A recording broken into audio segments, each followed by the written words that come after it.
City Clerk, would you please call the roll? Certainly. Councilmember Perea. Present. Councilmember Maxwell. Not present at the moment. And Councilmember Richardson. Present. Councilmember Esparza. Present.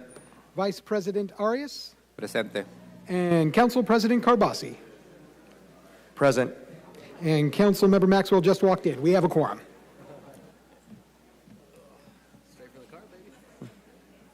Next is invocation, followed by the Pledge of Allegiance. Will everyone please stand? And leading today's invocation will be our wonderful Fresno Police Chaplain, Matthew Markarian.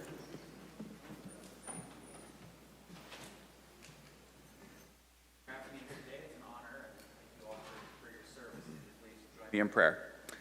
Dear Heavenly Father, we gather before you today in gratitude, recognizing that every good and perfect thing comes from you. We thank you for this city, for its leaders, and for its people who call Fresno home.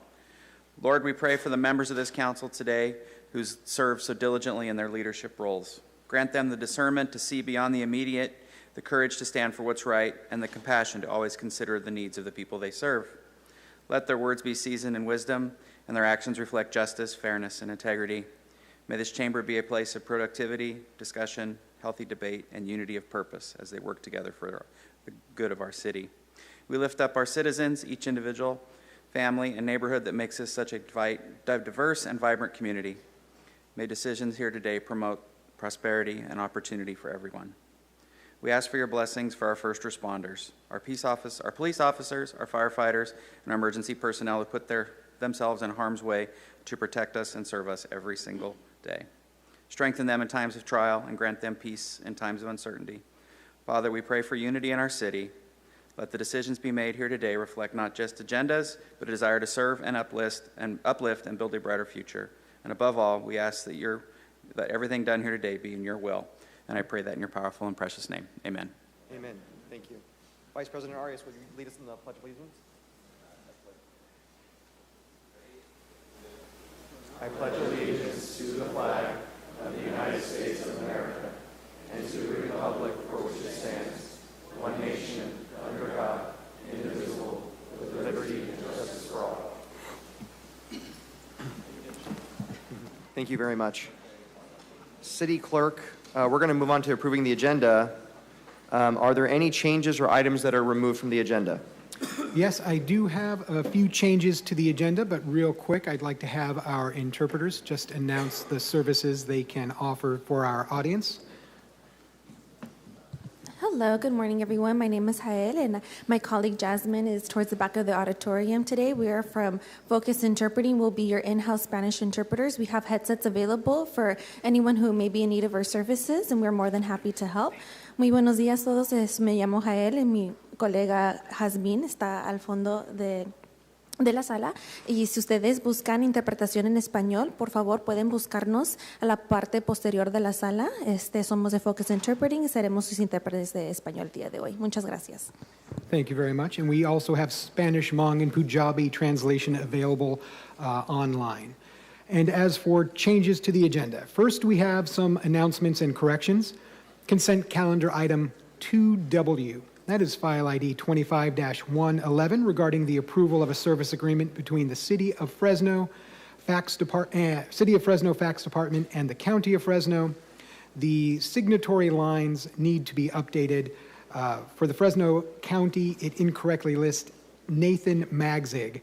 The agreement should correctly list Ernest Buddy Mendez as the chairman of the Board of Supervisors of the County of Fresno. And items removed from today's agenda. We have consent calendar item 2Z, that is file ID 25-211. It's regarding the approval of the city attorney at-will amended agreement. That was removed from today's agenda and will return on February 27th. We have items moved to the contested consent calendar for further discussion. First, we have consent calendar item 2B, that is file ID 25-3. That is a resolution adopting the 582nd amendment to the master fee schedule for the new Animal Center Department section. That was moved to contested consent by Councilmember Maxwell.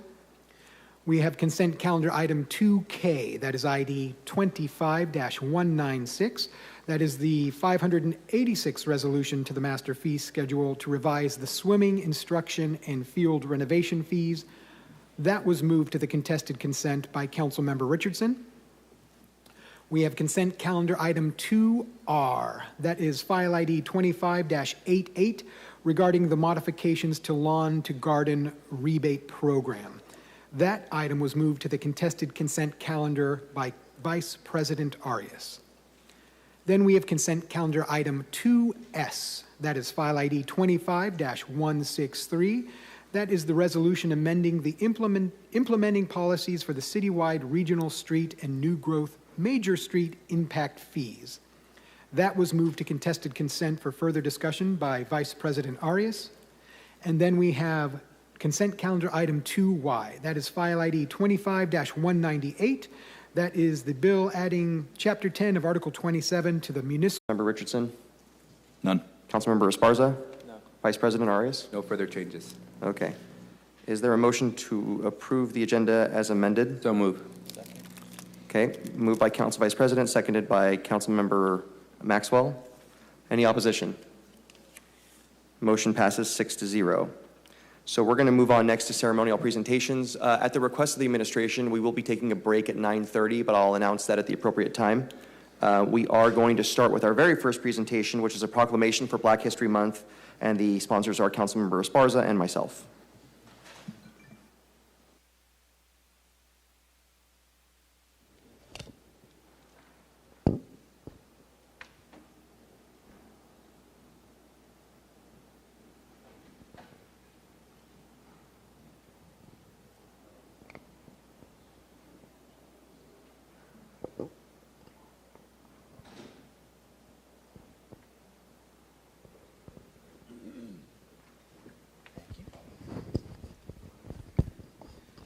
Good morning. Before I begin, I'd love to invite our honoree, Alicia Bonner, up, and anyone else we'd love to bring up with you. Let's give her a round of applause.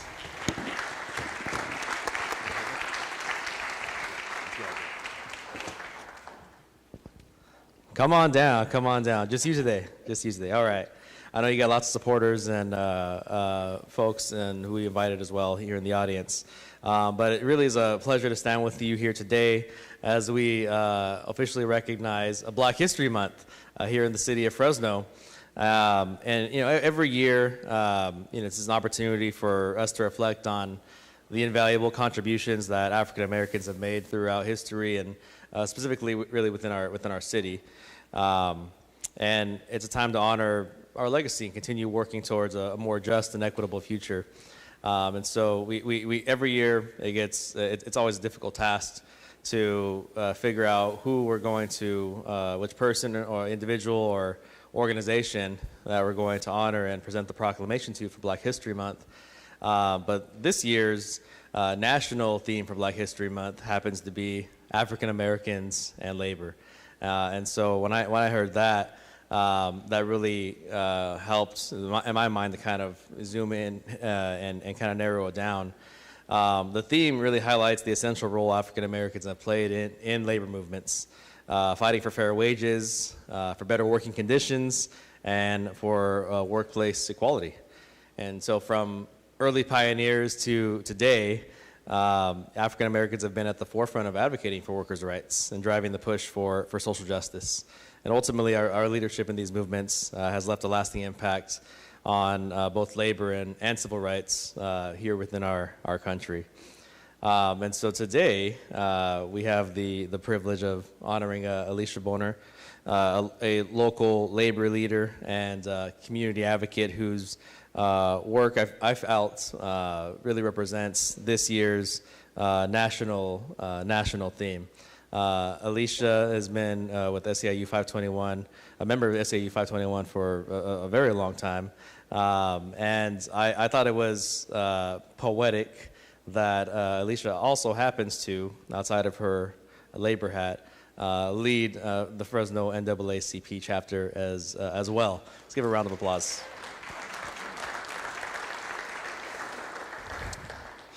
So again, her leadership doesn't stop with representing her 5,000 members across the valley at SEIU, and doesn't stop either with the NAACP. She also serves on the Fresno EOC board, the Fresno Regional Workforce Development Board, and is vice president, number 2 over at the Central Labor Council, the Fresno Tulare Kings Central Labor Council. So, it's through really all of these roles that she's fought to improve the lives of workers and the community at large here in the city and our region, and making sure that the voices of the community really that came to mind. And so it really was an easy decision. I do want to hand the floor over to you, Alicia, but I'm going to give the council presidents a few quick words as well right before. Thank you. Yeah, Alicia, thank you so much for your service. It's interesting. You've done all these amazing things, and you've led 521 for a long time, but you're only 29. How does that work? It's amazing. No, but seriously, I love the fact that the theme this year nationwide is labor and, of course, our African-American community, because we know historically labor has led to upward mobility. But I can tell you, this council, you know how much we support labor, and that it really does also create good policy, and it leads to quality roads and buildings and bridges and all the amazing things we do for people, and you are a big part of that. And so thank you for representing your not only your community, but also your industry, and that means a heck of a lot to us, and you keep us accountable. So keep doing that. So thank you very much. Thank you. I appreciate the acknowledgement, and I just have a few words. Absolutely. I do want my family to come up, but for time purposes, I'll have them come up and take a picture afterwards, because I don't know if they could stand. Well, do they have any embarrassing stories of you? Because they can come up now. Oh, they do. So again, thank you, City of Fresno, Councilman Esparza, and Council President. I do appreciate your recommendation. I am deeply humbled to receive this proclamation in celebration of Black labor and the contributions that we celebrate today for Black history. I celebrate the Black brilliance that paved the way before me, and honor their legacies and achievements in the fight for justice, fair treatment in the workplace, and workers' rights. These warriors created a space for Black voices in the workplace, in leadership, and in the labor movement. They organized better working conditions for the American labor force with their activism to fight for economic reform, racial justice, and so that I could have access to a good union job, where I have been a proud member for over 25 years. And like he said, I'm only 29. At SEIU Local 521. And as a member, I have had the pleasure to unite, fight, and win with my union brothers and sisters throughout the years. But I must pause for a moment and give the person that inspired me their flowers, because this person is my why. This person is why I freely give myself to our community. This person set such a high standard of self-sacrifice that all I wanted to do when I grow up was to be like my mama.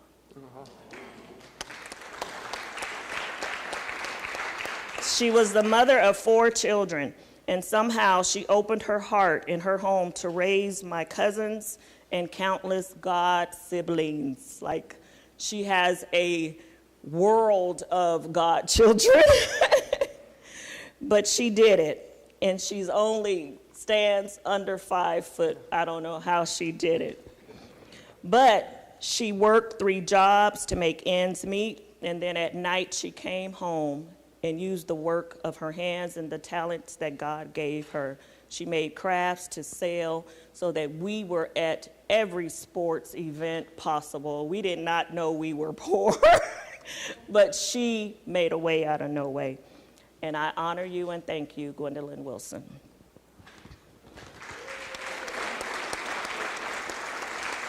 You definitely inspired me. As a late teen, I created a personal mission statement. I was always about my business. And that statement is what is my foundation. That statement is what I live by today.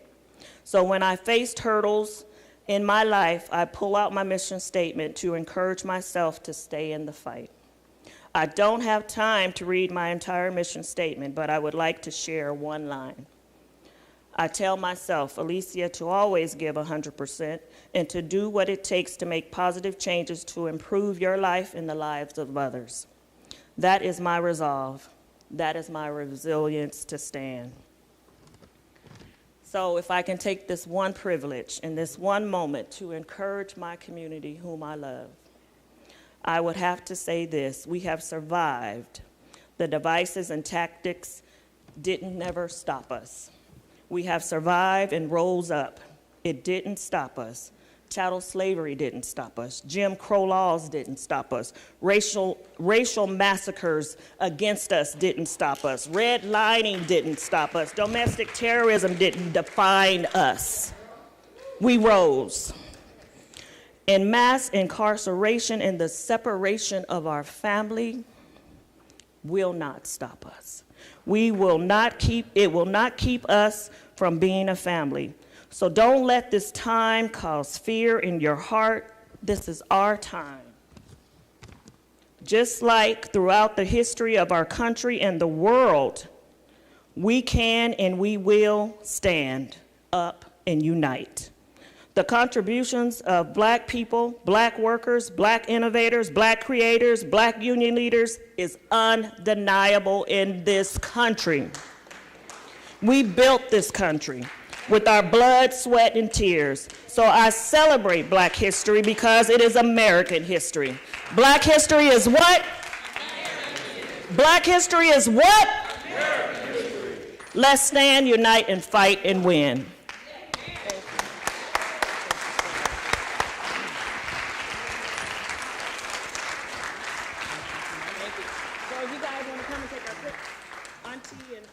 Thank you, Alicia, for those words, for the remarks, and as Black Union member to Black Union member, it's my pleasure to present you this year's City of Fresno proclamation for Black History Month. Give her one more round of applause. Thank you. And we'll invite folks up for photos while the clerk reads the proclamation into the record. Thank you. Whereas February is recognized as Black History Month, a time to honor and express our gratitude to African Americans for their countless contributions to the city of Fresno. From the earliest days of our community, African Americans have played a vital role in shaping its development and success.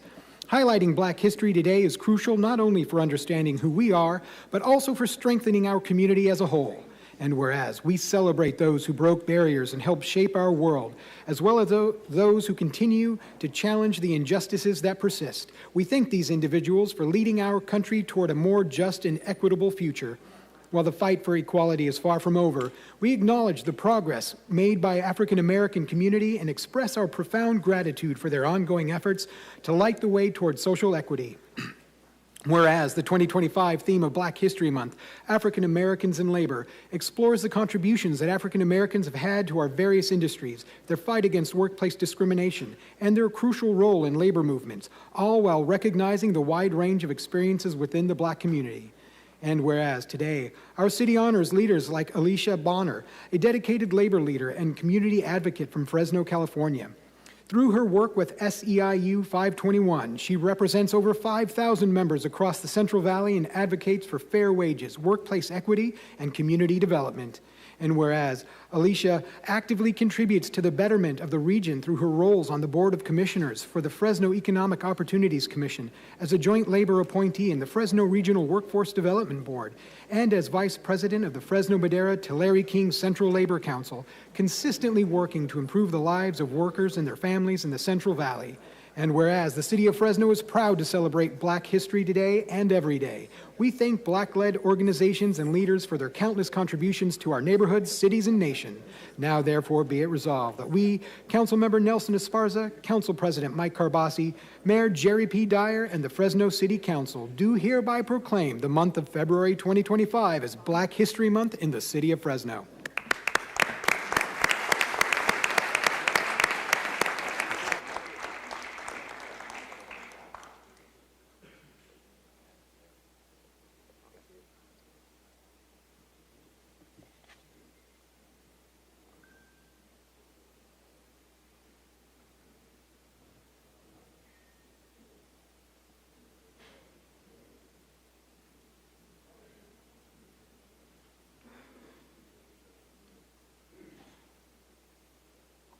Okay, our next proclamation will be for Tim Sheehan, and that is sponsored by myself and the mayor.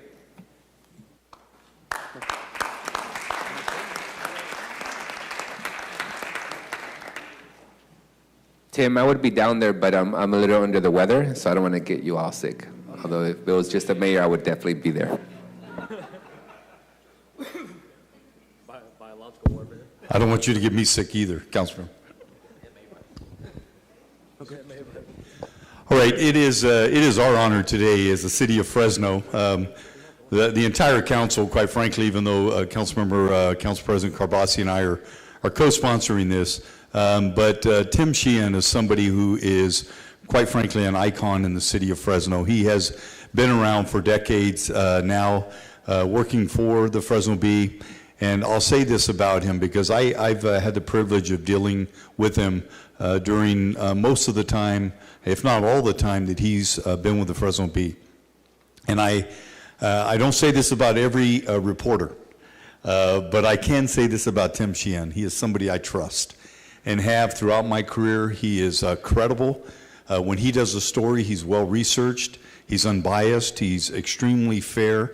And when the article is done, when the reporting is done, it is not only accurate, but it's complete, and it's something that is something that I enjoy reading. And so I think I speak on behalf of a lot of folks in the city when we say we are very grateful for your reporting, your investigative reporting, because we know when we read it, we're reading the truth. And that's something I think we're missing in America today. With a lot of our media outlets that for whether one side or the other, they're very biased and it's hard to get the facts. But that's not the case with you, Tim, and you're going to be missed. You know, I've always made myself accessible to you whenever you called, and the reason was simple. I knew I was going to get a fair shake on the story even when I may not like the outcome. I knew you were going to be fair. So thank you very much and congratulations today, and congratulations to you as well. Thank you, Mr. Mayor. So I'll put that to you, Tim. So Tim, I'm really honored to be your councilman. But I will say this, and this is very similar to what the mayor said. You know, the definition of media has really evolved in the last 10, 20 years, and what was media is now entertainment. But when I read your articles, regardless of if it's what I want to hear or not, you report matter of fact. This is what happened, not this is what Tim thinks. And unfortunately, I think that your old school classiness is something that unfortunately it's kind of a dying breed. We need more of that. So I hope you spend some time as you're not going anywhere, you're still going to be reporting, yeah. But I really hope you continue to inspire the next generation to just expose the truth, but not do it in a loaded way. And I just think you are just fantastic. I know my colleague's going to say some things about you too, but we really value you because you do keep us honest by having integrity and representing your profession so well. So thank you for and I truly mean that. Thank you, Tim, for everything you've done for this community. Thank you. So, I appreciate it. You got it.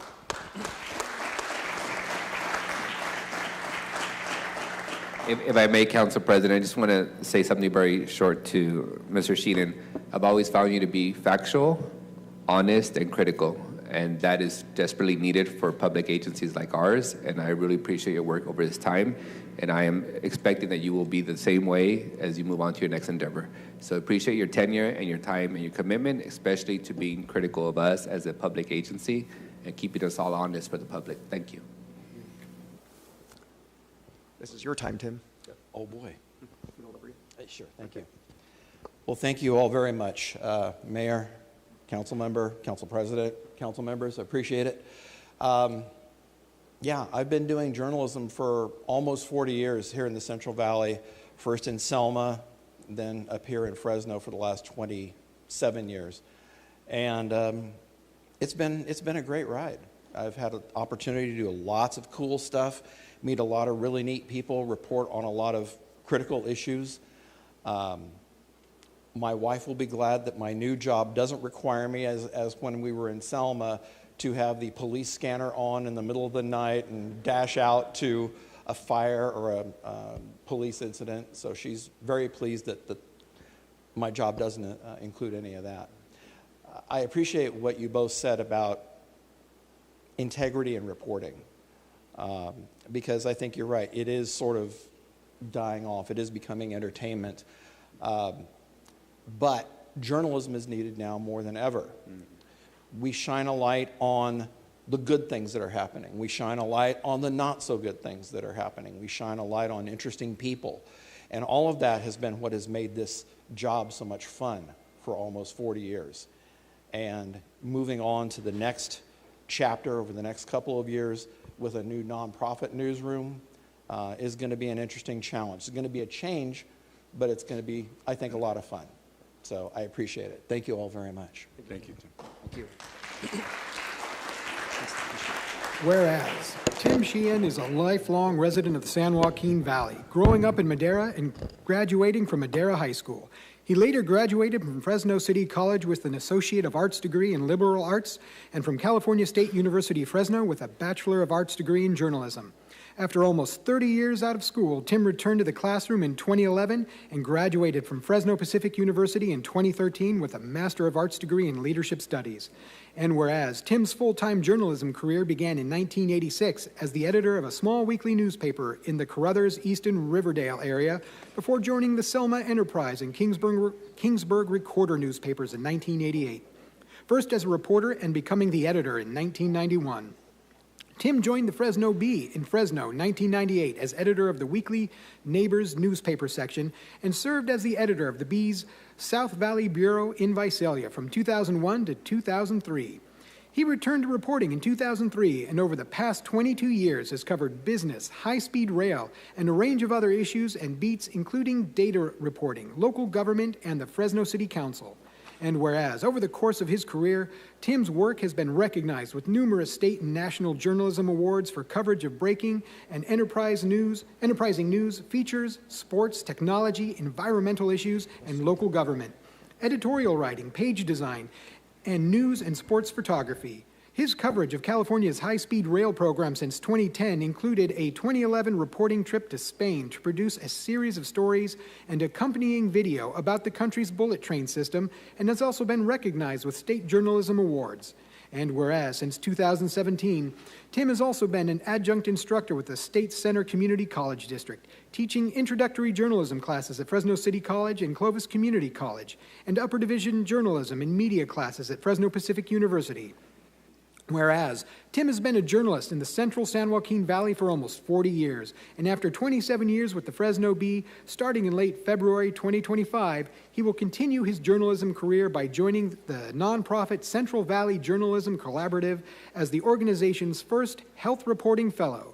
In this position, funded by grants from Fresno State's Institute of Media and Public Trust and other organizations, Tim will cover a wide range of issues, including disparities in access and availability of health care for disadvantaged communities throughout the San Joaquin Valley. And whereas, Tim has been married to his wife, Linda, since 1985 and will be celebrating their 40th wedding anniversary in May of 2025. Their family has at various times included several Dachshund dogs, and their current fur baby is a miniature wiener dog named Ozzy. Now, therefore, be it resolved that we married Mayor Jerry Dyer and the Fresno City Council congratulate Tim Sheehan on his award-winning journalism career.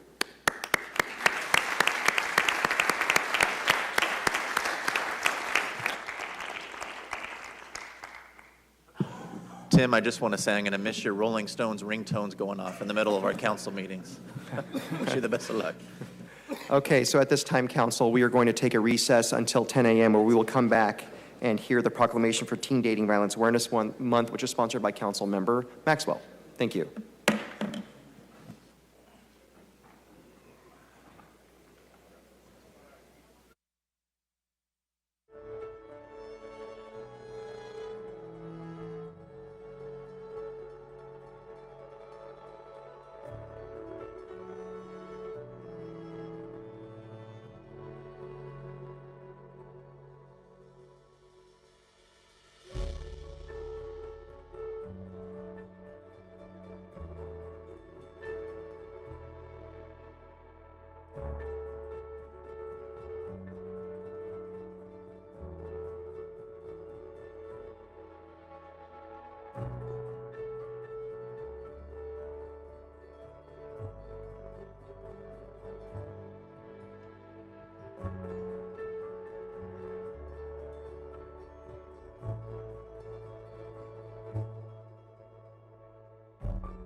resume our council meeting at 10:06 a.m. and we're going to resume with the last ceremonial item of the day, a proclamation for Teen Dating Violence Awareness Month, and the sponsor is Councilmember Maxwell.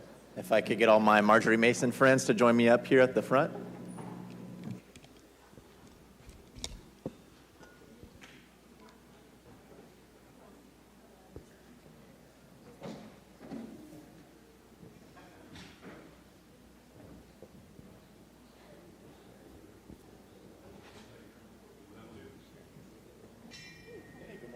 How y'all doing? Hey, good to see you guys. Thanks for joining. Thank you. You got it. Yeah. Good morning. Good to see you all. Yeah. We'll get about half of you over here on this side. Good morning, everybody. I can get a couple of guys in here. How's it going? Thanks for joining. Appreciate it. Morning. How's it going? Hey,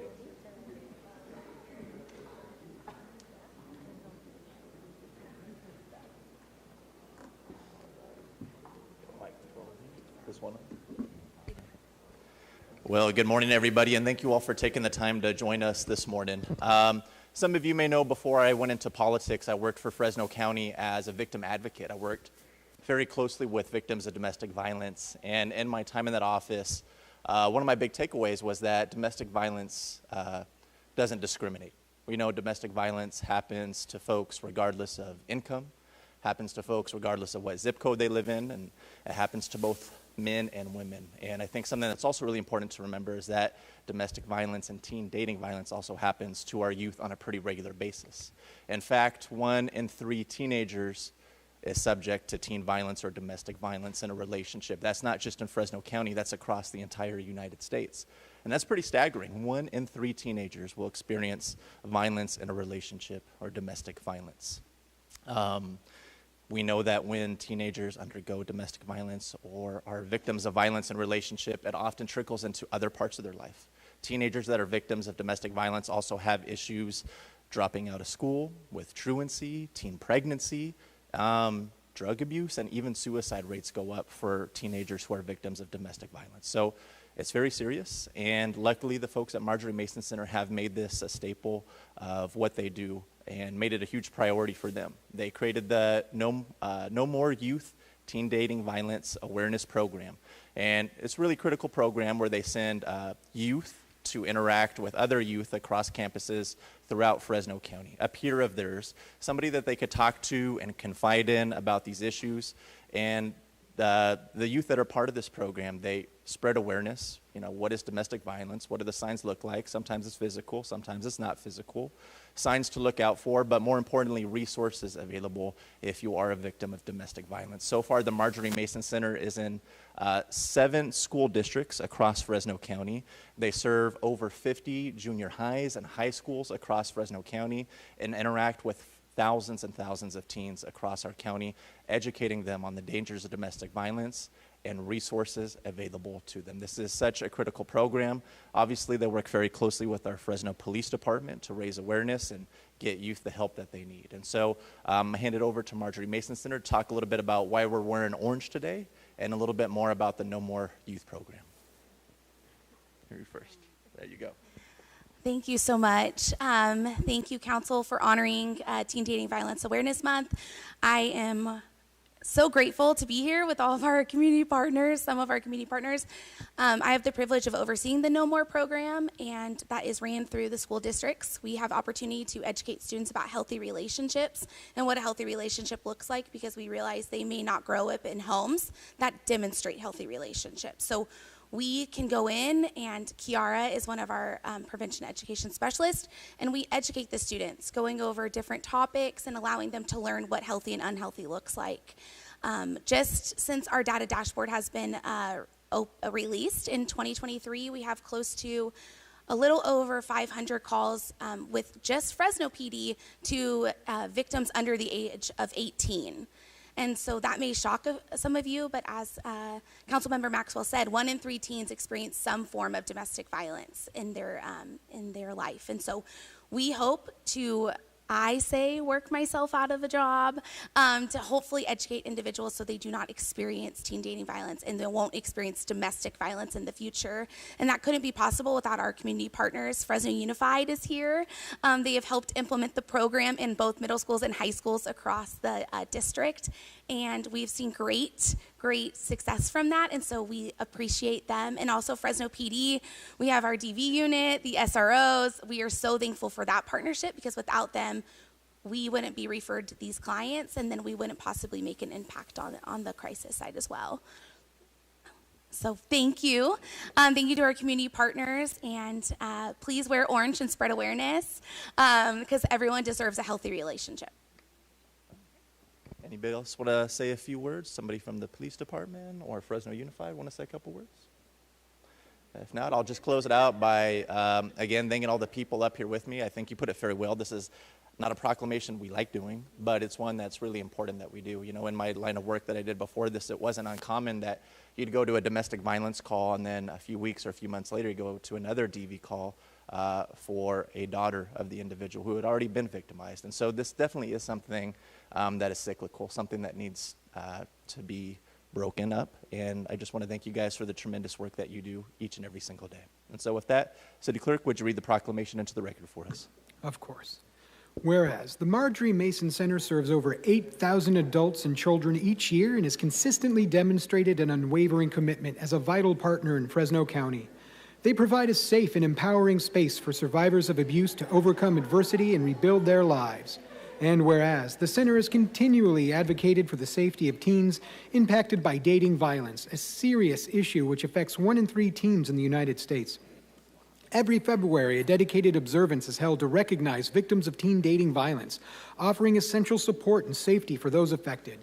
And whereas survivors of teen dating violence face increased risks, including self-harm, dropping out of school, substance abuse, and significant mental health challenges, the Marjorie Mason Center provides crucial support to teens experiencing abuse and offers resources to reduce these unhealthy behaviors.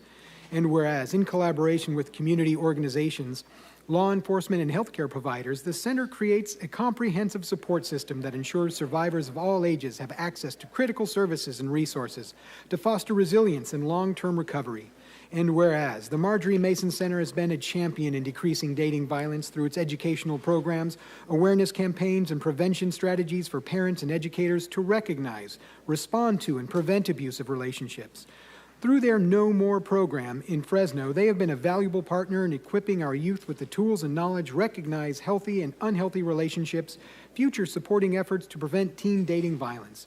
On this Teen Dating Violence Awareness Month, the Marjorie Mason Center is especially deserving of being recognized as a regional leader in helping survivors break the cycle of abuse. Now, therefore, be it resolved that we, Mayor Jerry P. Dyer and the Fresno City Council do hereby proclaim the month of February 2025 to be Teen Dating Violence Awareness Month in the city of Fresno.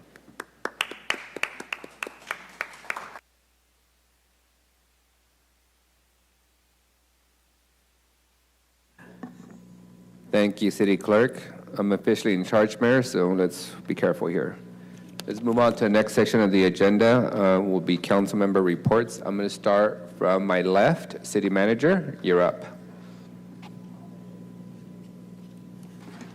I don't have anything other to say than thank you to the council for participating in our announcement this morning, and congratulations to Police Chief Mindy Casto. Thank you, City Manager. Mayor? Again, just thank the council for your support, for your patience as we went through this search for arguably one of the most challenging positions in city government, that of a police chief. So I appreciate that very, very much. Thank you. All right, Councilmember Richardson? None. Thank you. Councilmember Esparza? Council comments? Councilmember Maxwell?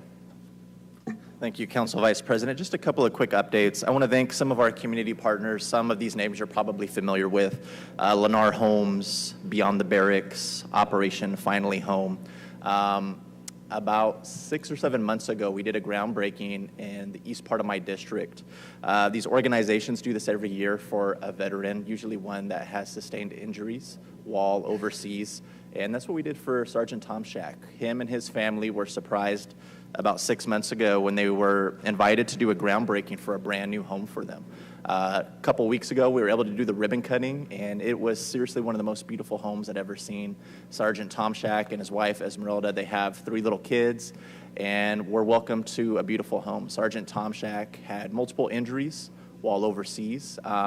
He came back, moved to Fresno, started a life here, met his wife, and has been doing a lot of really good work in our community. So it's just a really beautiful thing to see our veterans rewarded when they come back. And I just want to say congratulations again to the Tom Shack family. Yesterday, the mayor and I were present at the ribbon cutting ceremony for City Center. If you guys haven't made it out to City Center yet or have not heard of it, it is located on the northeast corner of Blackstone and Dakota. Some of you might be familiar with the Fresno Rescue Mission. They're moving their operations over to the Fresno City Center. It is a building as bold and beautiful as the mission of the people working inside of it. They offer services for folks who are undergoing homelessness or food insecurity, poverty, drug abuse, mental health issues. They have specialists from all different lines of work. They have a grocery store that has everything except a cash register, because all the groceries are free for the struggling folks in our community. And these are not just, canned goods on a dusty shelf. They have poultry, they have beef, they have Starbucks products, all donated, and it just really restores, the dignity of these folks who are experiencing homelessness in our community. But they offer so much more. They have a cafe, they have a soccer field, they have an indoor play area for the kids, and they have so many wraparound services. They don't ask you a lot of information. If you're somebody in need of a little help or you know somebody that is, please check out City Center. They have a lot of really amazing folks there doing some tremendous work. And so with that, I'll conclude my comments. Councilmember Arias. Thank you, Councilmember Maxwell. Councilmember Perea. Thank you, Council Vice President.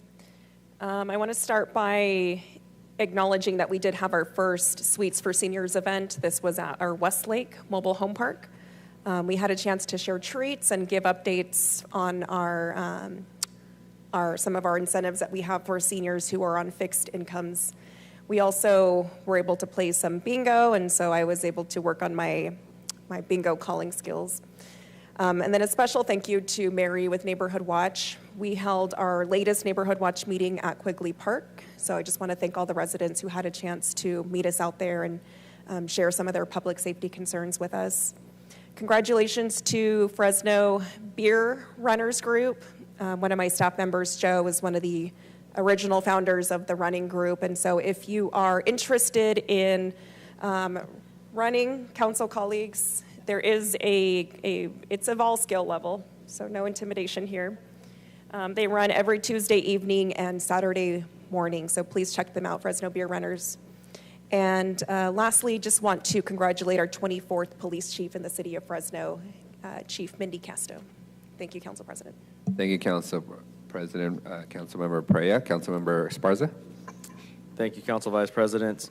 I want to invite District 7 residents. Specifically, you're welcome to join me for a coffee. We're calling it Espresso with Esparza, to receive some district updates and provide valuable feedback to our office. This will be on Tuesday at 9:30 a.m. at Con Azúcar Cafe down on Cesar Chavez Boulevard. Looking forward to seeing you there. And additionally, as the only current council member up here that represents Southeast Fresno, we'll be joined by the District 5 new D5 member in a couple months or a few months. I'm excited to share that the South Peach Avenue Park officially broke ground yesterday. This incredible 49-acre park is going to be a real game changer for Southeast Fresno. The park will provide much-needed recreational opportunities for residents across D7 and all of Southeast Fresno. And can't wait to see it fully completed and enjoyed by everyone. It's a large area and very historic step for our city and again for the Southeast region in particular. And then lastly, I would also, just like my colleague, also wanted to congratulate Chief Mindy Casto on her appointment as Fresno's permanent police chief. Thank you, Councilmember Esparza. With that, I'll just do my brief report and then hand over back to Council President. City Manager, we've been having some significant crime activity on Belmont Avenue as well as Olive. So in preparation for the upcoming budget conversations, I'm going to be requesting a ride-along with both precinct captains, night and graveyard, because as I've had to go through that area in the nighttime after the break-ins occurred in our neighborhoods, been seeing quite a bit of active drug use and criminal activity on Belmont and Olive, and some of our officers driving by and not engaging with some of the folks who are engaging in activity. So I'd like to understand more deeply what the service calls are and the responses in those two corridors. So my office will be reaching out to the police department this week to ask for ride-alongs at the night and graveyard shifts in those two areas. With that, thank you, Council. President, it's back on you. Thank you, Council Vice President. So just a few things. Yesterday, I was really pleased to be joined in Southeast Fresno by Council Members Perea, Esparza, Council Vice President, as well as the Mayor, City Manager. As you know, there's a vacancy in District 5, but there is a new park that broke ground yesterday. It was a monumental achievement.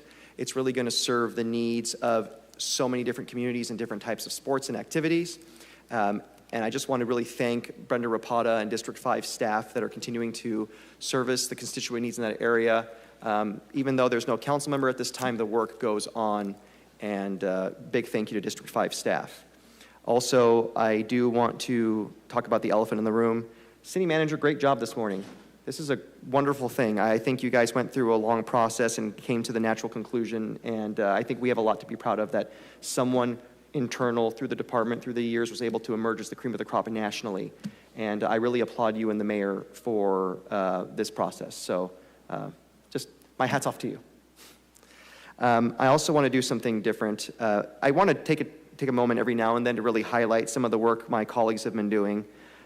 Today, I want to highlight the work of Council Member Perea. She might have mentioned it earlier, but you had a very cool event in your district, the Sweets for Seniors event, which is like a bingo and a Valentine's Day event for those in their golden years. I thought that was fantastic. So, and Councilmember Arias and I, we're the seniors of the council. We can go next time. So, but that was a great event. Good job. Council President. Yeah. And then last thing I want to say is I also was able to join Councilmember Richardson yesterday at the San Joaquin River Conservancy Lanes House, and we had a great experience going out there and actually touring the site, but also learning about the parkway.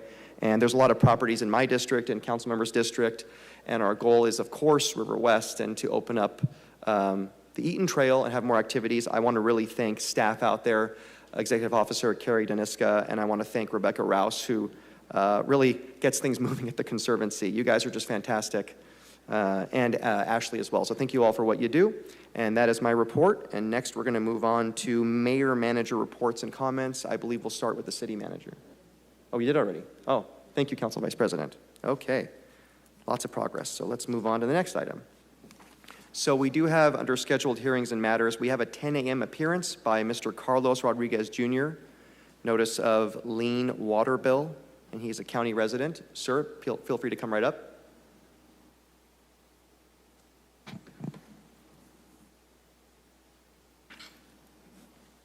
Good morning. My name is Carlos Rodriguez. I resided in Fresno for over 50 years. Fresno High Warrior. Any of you that are Rough Riders, we had some battles in football games. But even though, I'm here to get some clarity on a lien that the city of Fresno put on for non-payment of a water bill. I assume that you all have a copy of that on your desk.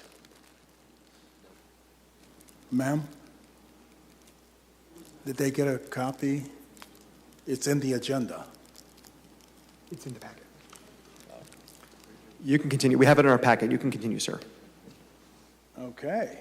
Well, I have some copies here, if you'd like to give it to the gentlemen and ladies here. But even though, when you read that lien, on paragraph number 2, it says that This lien will be removed off a record when the bill of 134061 is paid for. Does not talk about accruing penalties, does not talk about anything else. It says pay the lien, you will no longer have service, the city cut off the water service there. I spoke with Brian, I believe, is the head of the water division, and Brian said to me that there was some tampering going on with the valve that's there. And I explained to him, says, sir, that valve is your property. If you shut it off and somebody turns it back on, maybe you look at a different way of shutting it off where somebody can't tamper with it. That's not my situation. I'm going by what the lien says.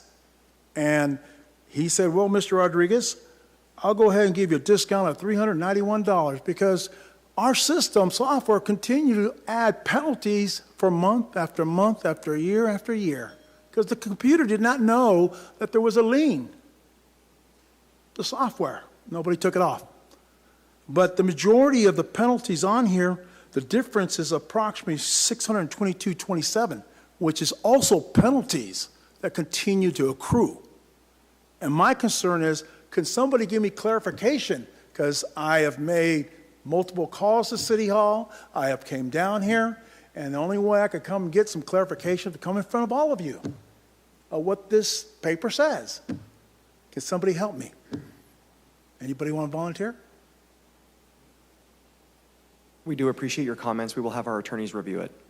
Okay, now, when the attorney reviews it, is that done by email back to me, or is that done by a phone call, or how's that work? This time is for you to speak to the council. We typically do not engage. We will have our attorneys review it, and I'm sure somebody will communicate that with you. Okay, great. Next problem I had with this situation was... I apologize. That is your time. Thank you for speaking before the council. Okay, next we're going to move on to the consent calendar. Yes, that is your 3 minutes. There was a bell. Yeah. Okay. Thank you. So next is the consent calendar. Do any council members wish to register a no vote, abstention, or recusal on any consent items? And as a reminder, pulled items will be heard immediately after consent. Any council members? Okay, there being none at this time, we're going to take public comment now on all consent, including contested consent items, as well as closed session items. Would any member of the public like to speak on items on the consent calendar or on the contested consent on a contested consent item? If so, each speaker has 3 minutes, and please identify the item you will comment on at the beginning of your comments. I do have a couple of cards. First, we have for, let's see, I believe Regina for 2C. Yep, come on right on up.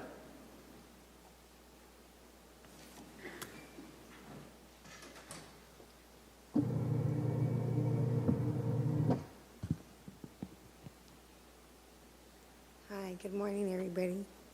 Morning. Well, I feel like we need to, like, I would think for the warming center, because I'm sick, you know, I get sick a lot from the weather and stuff, that we need it to be longer. Look, it's raining, and I'm always in and out of the hospital because I'm sick. And I'm trying to be, like, out in the street. I want to be in a place where I can be comfortable, you know, not getting younger, but I feel like it needs to be longer stretch instead of us going at nighttime and then getting out. We have to leave in the morning real early. You know, for everybody that, you know, because this is like, how do you say it? I'm not from Fresno, but I live here now. I'm a resident because my mom, she was born in Corcoran, so I came here. Everything went backwards for me because my sister passed away, so. Yeah, and I noticed that it's like this county for me, because I'm an observer, it's like they don't enforce anything. They just kind of like brush it off. I'm like, what the heck? You know, like I don't appreciate how I'm Native American Indian, and sometimes I have my own money and I buy things. I like hygiene and stuff. And they come unexpectedly, the Fresno PD, they don't even tell you they're coming. They just come and give you 5 minutes. Now, for a woman, come on now. It takes longer than 5 minutes to get our stuff together, you know. And it's not fair that they just take it all, you know, like everything. They don't, You know, I mean, I don't go just in the garbage. I don't care about the excess stuff. It's like what I buy with my money. They take it. You know, like my medication, I kept telling Caltrans, you got my insulin and stuff right there. Can I grab it? No, get the heck away from me and hurry up and get the hell out of here. That's how they talk. They don't have no respect for for people, period. They feel like we're trash and stuff. I don't see how you waste your money and make a county jail for the homeless. And we're not really, we don't make that mess. The ones that come from, that aren't all there, they do it. I watched them a few times, and I'm like, really? You're going to just sit there? And I try to call the police, you know, because I feel like I'm just getting tired of us being accused of being the ones doing all the damage. No, we're not. You know what I'm saying? We're just trying to find a place to sleep, and you know, we need that's why we need the warming centers a little bit more open longer. That way people can go in and not have to worry about having to leave that day, or, you know, or like, just like for the homeless people that are out there. I don't know if a lot of them want to change, but I've talked to some of them. Sometimes I wish I could have been a psychiatrist for a lot of people, because I've been through a lot growing up. Some don't want to change. I've asked. Thank you so much. Our next speaker on item 2S will be Darren Rose.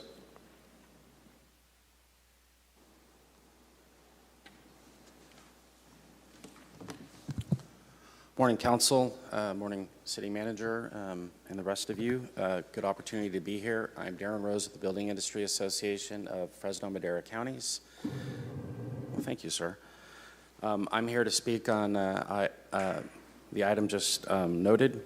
The BIA believes that changing the current process is both more collaborative and will create a more efficient and time-saving process in residential development and home building.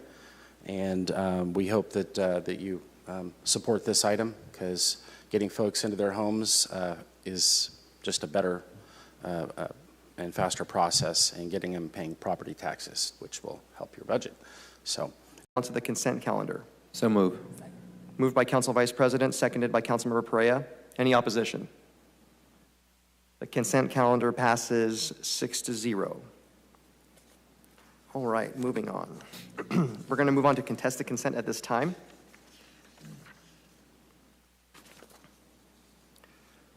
As items are called, we will first go to the council member who pulled the.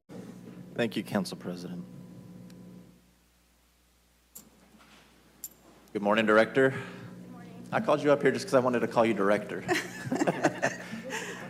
In all seriousness, congratulations, Alma. I mean, this position really needed somebody that was both collected and compassionate, and you are easily both of those things. So I look forward to working with you in your new position, permanent position. Thank you. I have some questions related to the increase of fees. Some of these are just for the general's edification, but obviously we have a list of fees increasing in regards to our animal center, whether that's the microchip fee going from $0 to $15, vaccines going 0 to 17, spay and neuter going up to potentially $210, and a couple other increases. Can you speak on those and the logic behind that, Director? Yeah, absolutely. Some of the things that we're trying to do is to really encourage our community to comply, to be able to microchip their animals. There are times when we have sufficient funding available from granting agencies.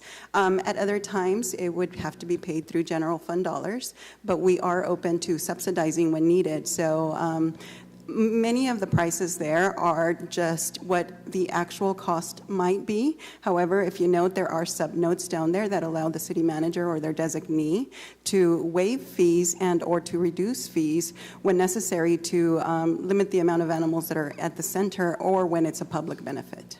I remember when we did the press conference at the Animal Center, we had some grant funding available at that time, and we were able to do some of these adoptions, spay neuters, and microchips for free. What grants were those? Do we have any dollars left over from that, or are we out of grant dollars to continue doing these services for free for the time being? So if you guys remember last year around March 7th, there was an announcement that UC Davis, the Corey Shelter Program, had granted San Francisco SPCA about $3.2 million for spay-neuter services here in the Central Valley, Fresno and Fresno County. So that program, those grants are actually being administered through San Francisco SPCA, but we are the recipients of the services. So there are several clinics that take place, both through some of our partners, Animal Balance, and through San Francisco SPCA, where we are able to provide low cost, $25. And that $25 includes the sterilization, a microchip, the vaccines, and chips or whatever it is that are. How long do you predict we'll be able to offer it at that rate for? At this time, I think the grant goes another 2 years. Okay. Trying to think if I have any more questions for you, Director. You said that your department would have discretion on waiving some of these fees. What is that contingent upon? Really it's having conversations with our community and seeing what they are able to afford. We have been able to really provide the services so that, they sometimes tell us, I have so many animals and I can't afford that. And we'll ask, what can you afford? Or if you can't afford this, how do we help you? So it's just having the conversations and really gauging what the needs are in the community so that we can make things available for our citizens. Why charge $25? Why not make it free? I mean, these are small barriers, but still barriers for some folks who probably want to do the right thing, whether that's spay, neuter, microchip vaccine. But if they have 2 or 3 pets, maybe $50, $75 is too big of a barrier to overcome. Why not just waive all fees as long as we have this grant funding? So a couple of things that we have found is. Okay. Those are all my questions. Thank you, Director. Make a motion to approve. For mine. I'll second that. City Manager, any comments? Oh, okay. Okay. Any other comments by council members? I do, Council President. In line with the question by Member Maxwell, I'm a little hesitant to be supportive of this item today. It's quite shocking to see the amount of new fees that we're imposing. I think it's very difficult that we know we have an animal crisis and we're telling people to spay neuter their animals, but then we're rolling out a series of new fees that are significant and outside of the budget process. So I'd rather this be a conversation tied into the annual budget so that we know where there could be adjustments versus doing it on a standalone. I recognize you have to recover your cost, but right now it seems to be like we're literally charging a fee for every single activity in the animal center, even though the animal center is funded by the general fund. So it wasn't designed to be a cost recovery, enterprise. It's almost, I see animal control as parks. We're not meant to make a profit on parks. It's a public benefit. People pay taxes for that public benefit. This feels like it's going more towards an enterprise fund where we're trying to recapture every single dollar that costs us to provide a service, which I can appreciate, but I'd like to have the conversation in the context of the annual budget versus, as a standalone conversation. Councilmember, this is in the context of the budget. The way that the budget is built is we bring the master fee schedule first because the master fee schedule is the basis for the revenue coming into the departments. So, and I understand, the master fee schedule for animal services, was severely outdated, had not been looked at for decades. So as we took on the responsibility of animal control, and I will note that are not enough for everybody. So what has happened is when we were doing everything free at the beginning, and we would sign everybody up for a microchip clinic or a spay and neuter clinic, we would be on site, ready to go, ready to perform X number of services, and we would have a bunch of no-shows.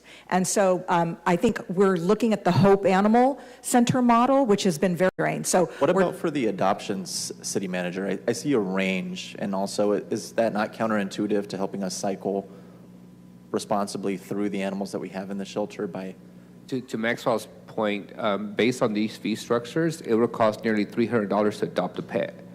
That's pretty big cost to ask the public to do us a favor and adopt this animal, right? So, and I recognize that this is the maximum that we could recover, and you've indicated that the manager has the authority to waive fees where she sees fit. That's also a little concerning for me. That's a lot of hit and miss. So if I call you to adopt an animal, are you waiving my fees because I called you? Is that going to be available to everyone? So, I mean, several $100s to adopt an animal that essentially we're begging people to adopt is a barrier. So what I'm trying to assess is there places here in this fee structure where we don't have to charge that kind of fee? Right, so the fees start at 0, and that would allow us to waive any of the fees. As of December 1, when we began operation, we have not charged a reclaim fee. Our goal is to get animals back in their home. So to your point, if we haven't charged a fee, then why bring forward a fee that's on paper going to allow you to charge nearly $300? There are times when we need those fees, and those are typically related to some kind of enforcement.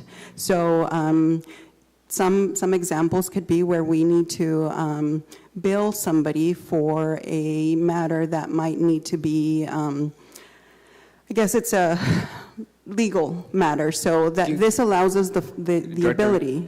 Give us a real practical, I know you have a lot of examples, just be frank with us, give us a real practical example on where you would apply these kind of fees and where you need it. Because I recognize you have a lot of scenarios and you're trying to figure out how to leverage and hold people accountable. So if we were to authorize this up to $300 fee for adoption, how would you use it in a scenario in which you're expressing you're holding somebody accountable?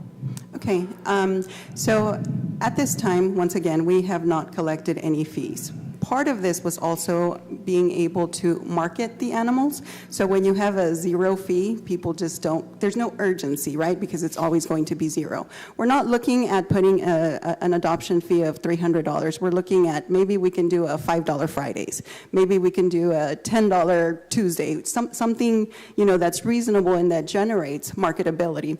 But other times when we do have to use it could be, a real life example was when there was a cruelty case, and in order for us to be able to seize the animal, we needed to send a letter and send a notice of how much we were going to charge in order to comply with certain terms of being able to seize the animal. I understand your consternations because this is sort of a new activity for us, and I think that this is our attempt to bring this department sort of into the same process that we handle, how we handle other departments. And I think our attempt at putting 0-2 is when we have funding available, and we'll continue to apply for funding because we do see the value in our community of making sure that things are affordable. But to Alma's point, I know it sounds silly, but when we do a $5 Thursday adoption event, we get more interest than when we say it's free. It's a psychology marketing thing, so we're just looking for some of the flexibility. I hear your concerns, and I can tell you that as long as we have the grant funding, our goal is to always keep this as affordable, as close to free as possible. But if at some point, and maybe you want to wait until we cross that bridge till we're completely out of grant funding, but I would encourage you to not just limit us to everything free. If you want to lower the top line, that's fine, but give us the flexibility to be able to utilize some dollar amount to encourage no-shows and to help us in marketing. And City Manager, where I would be comfortable as an owner of 4 rescues now and fishes, is we find a way to make adoptions and rescues extremely affordable, if not at no cost, and then find the crap out of people who are not managing their pets, who are, replicating and letting them loose, and who are abusing. And I think that's the kind of carrot and stick approach. But right now, as a standalone, this just feels like we're just going after recovering fees, and that I think may send the wrong message. So I'd like a little more time on this. I don't know if it's time sensitive for today. Why don't we bring it back on the 27th? Let's see. We have a motion. Or you want to wait and see the vote? Okay. I understand Councilmember Arias's consternation, but I mean, you're new in this permanent position. I'm gonna give you some flexibility to figure things out, see what works and what doesn't work, and I think we'll review this again come June when we see what the budget numbers look like, Alma, but I'm gonna keep my motion on the floor for now, and we'll see how those numbers work out in the next couple months, okay? Thank you. I think that the one thing that I can assure you is that our goal at the Animal Center is that every animal that enters our kennels has the best chance at a live outcome. And if a fee is a barrier, then we do not need to collect that fee. That's my biggest concern. So as long as you keep that in mind, I'm happy. We'll check in a few months. All right. Thanks, Director. Thank you. Okay, so there is a motion and a second. Is there any opposition to this item? Council President, I had. Oh, I'm another so question. sorry. You are punched up. I apologize. Councilmember Perea. Thank you, Council President. Good morning, Director. Hi, good morning. Just as a benefit to the public, I want to highlight that this update to the master's fee schedule includes the addition of a breeding fee permit, correct? That's correct. And I know we're working through some code amendments just to make sure everything aligns. But I want to remind the community that backyard breeding is illegal, correct?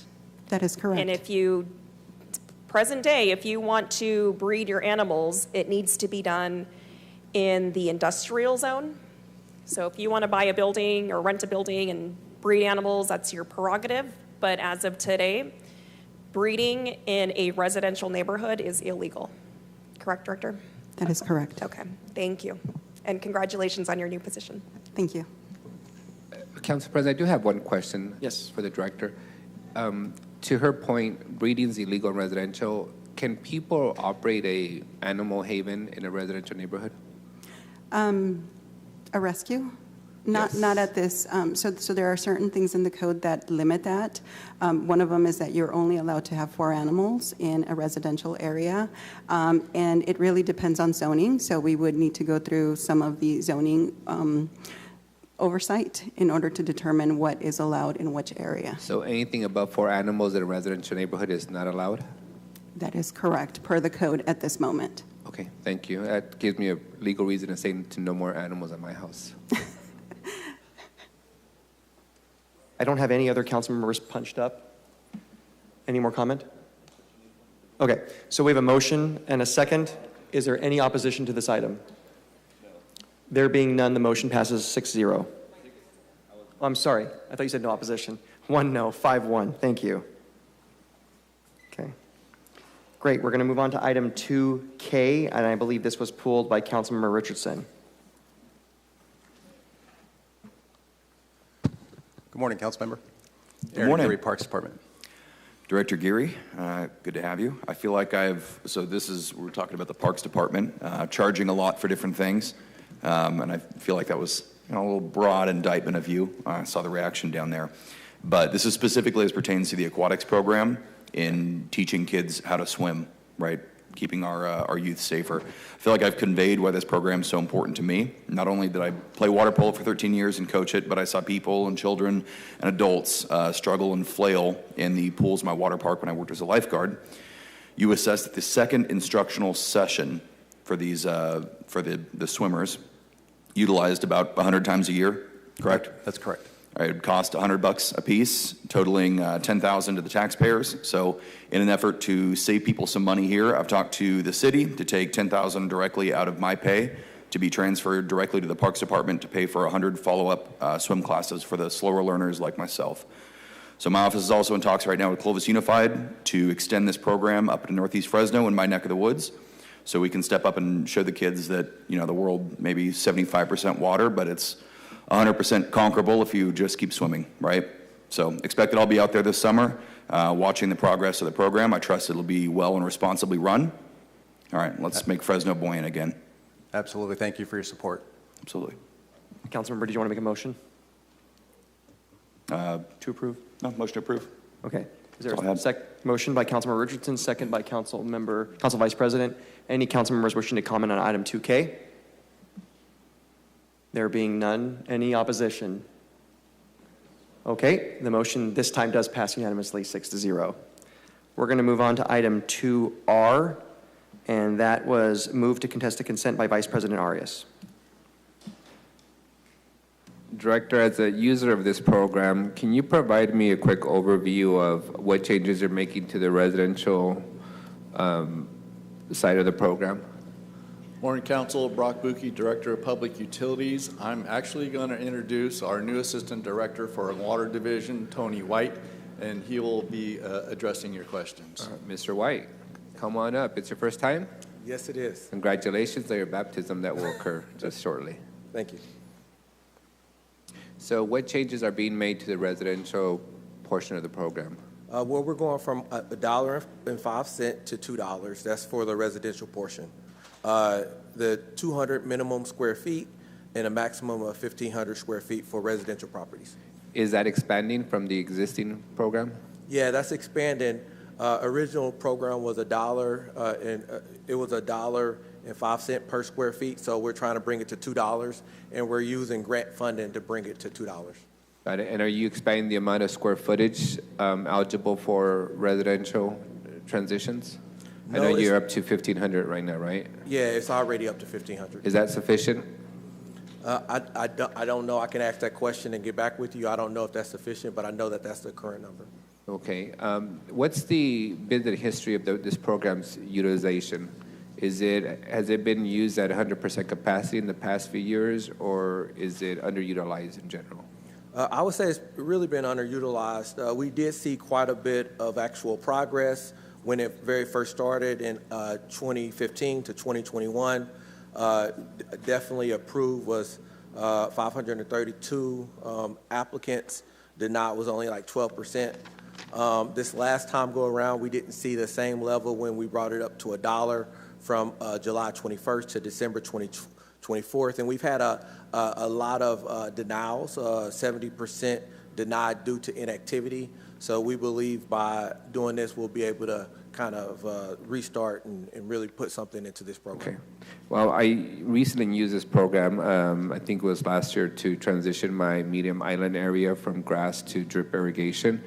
And it was extremely useful. But I did notice that the $1 reimbursement is pretty low compared to the cost of materials and supplies, especially given that, it's pretty expensive when you're doing a big portion of it. So I do appreciate it being adjusted, and hopefully that encourages more people to apply. Those are all my questions about this item. Thank you. Councilmember Maxwell. Assistant Director, how you doing? Pretty good. Couple questions. These are questions I've asked Director before and have either forgotten or I'm asking them for just public clarity. Can you remind me, outside of this grant program, the city has set aside internal DPU funds for this program as well. Do we know how much that pool of funding is before we got the grant funding to do the lawn to garden? I know that it's in a revolving fund for the $1.05, which will continue to be in the revolving fund. I don't know the exact amount that was set aside, but I can get back with you with that. Okay, yeah. I know we set aside some funding a couple years ago. I can't remember if we did it in the last budget or if we just carried over additional dollars. And then can you remind me how much this grant is worth? $5,142,780.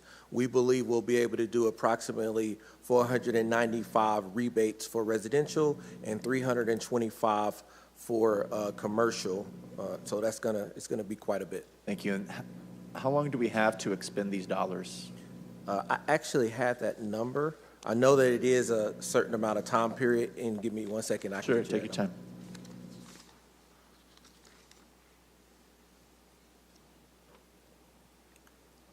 I don't have that. I know that it's a certain amount of time, but I don't know the number, but I'll get back with you. Okay, and it's correct that for residential, you can convert up to 1,500 square feet, and for commercial, it's 4,000 square feet? Yes, sir. Does this grant allow us to do conversions on lawns that are dead? Well, as opposed to just transforming lawn into Well, the whole tolerant? goal is actually to lower, is for conservation, so it actually has to be a line and some type of line there. But if it's not a line, it wouldn't be, we wouldn't be actually bringing about conservation, which is part of the grant. Okay, understood. Thank you very much. Was there already a motion to approve? Okay, make a motion to approve. Second. Thank you. Thank you. Any other council members wishing to comment on this item? Okay, so there's a motion on the floor and a second. Any opposition? There being none, the motion passes 5-0. Great job, Tony. Next, we have item 2S, and that was moved to contested consent by Vice President Arias.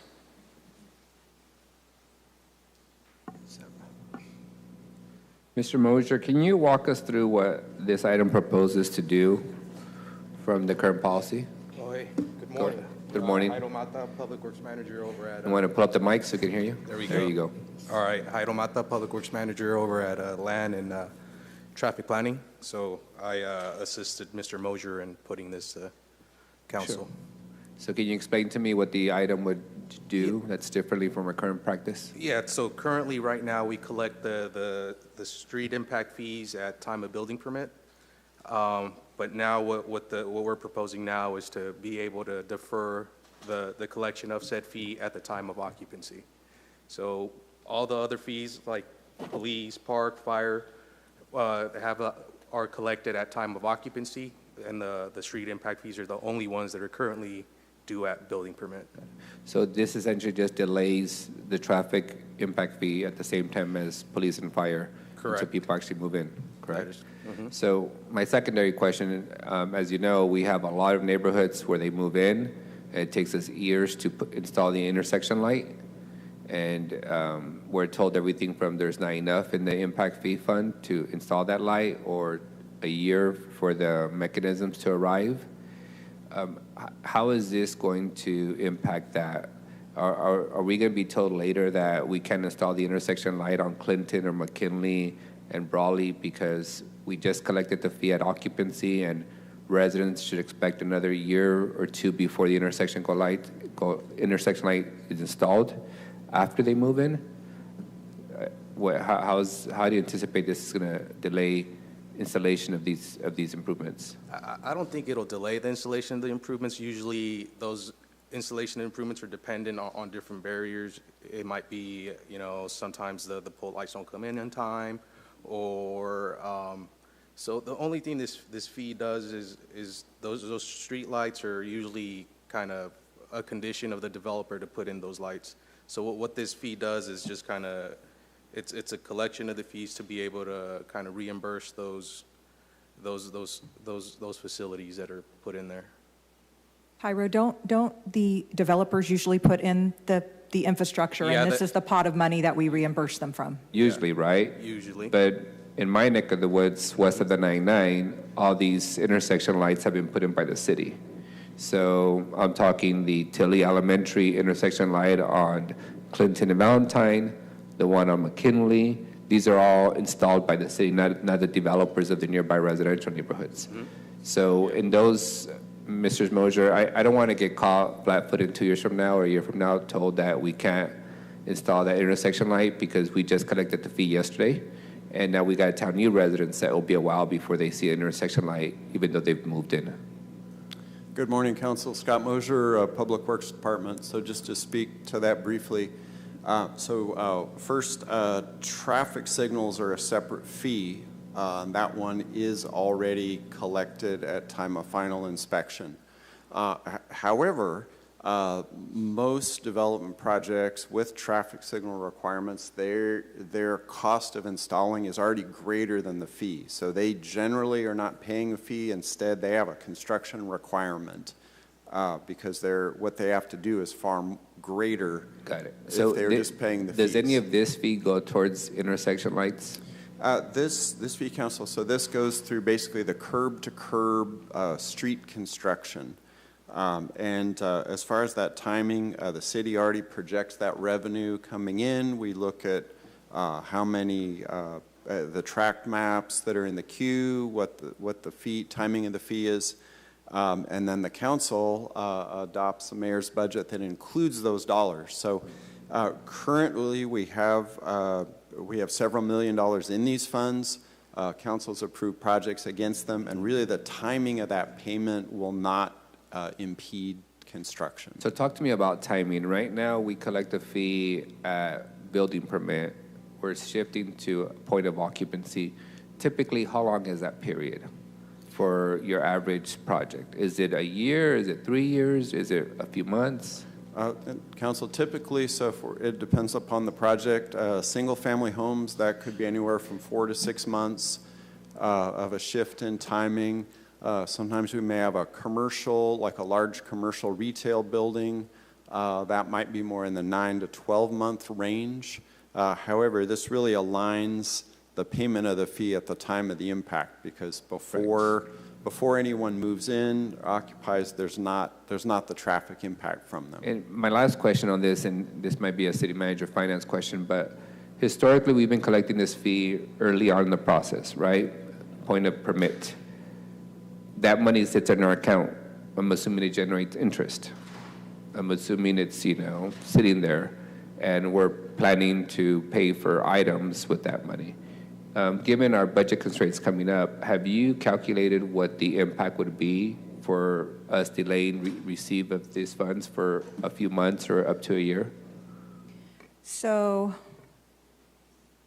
I mean, these funds are isolated and can only be their impact fees, so they're in a separate account for the impact fee account. So I hear what you're saying. So like the time value of money. So if we're collecting it in 2023 and holding it in the impact fee account, we're theoretically collecting interest on that, so that money is growing, as opposed to waiting until time of occupancy, which may be 2 years later, and we're not having the value of that fund growing interest. So I think I don't need a math answer right now. I just want to put that in the queue for you all to be prepared for during the budget process, because the other concern that they want to raise is, one is the interest earned, and two is this going to delay funding of positions because we're not receiving the money as we previously had it before?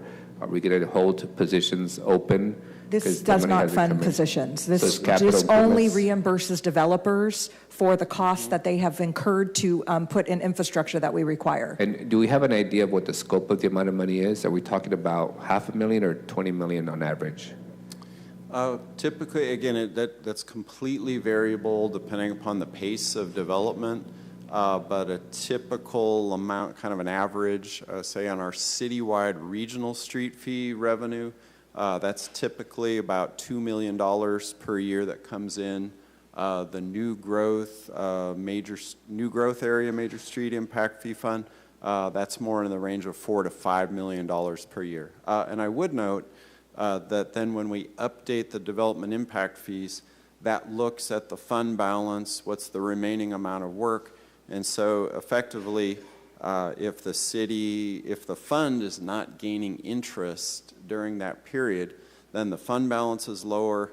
Ultimately, that turns into, developers, they're getting some benefit of not having to pay the fee early. They can defer it, but then it turns around and actually you're going to offset that by a little incrementally higher fee to make things whole. So we should be prepared for developers to tell us a few months from now that the new fee for development is too high, and we're going to be able to say, well, it's higher because we're not collecting it as soon as we used to, and therefore the money of value is less, correct? Theoretically, that could happen. Yeah, it's a give or take. Okay, I just wanted to be thorough in me understanding what we're about to do. I appreciate being consistent with police and fire and collecting at the point of occupancy.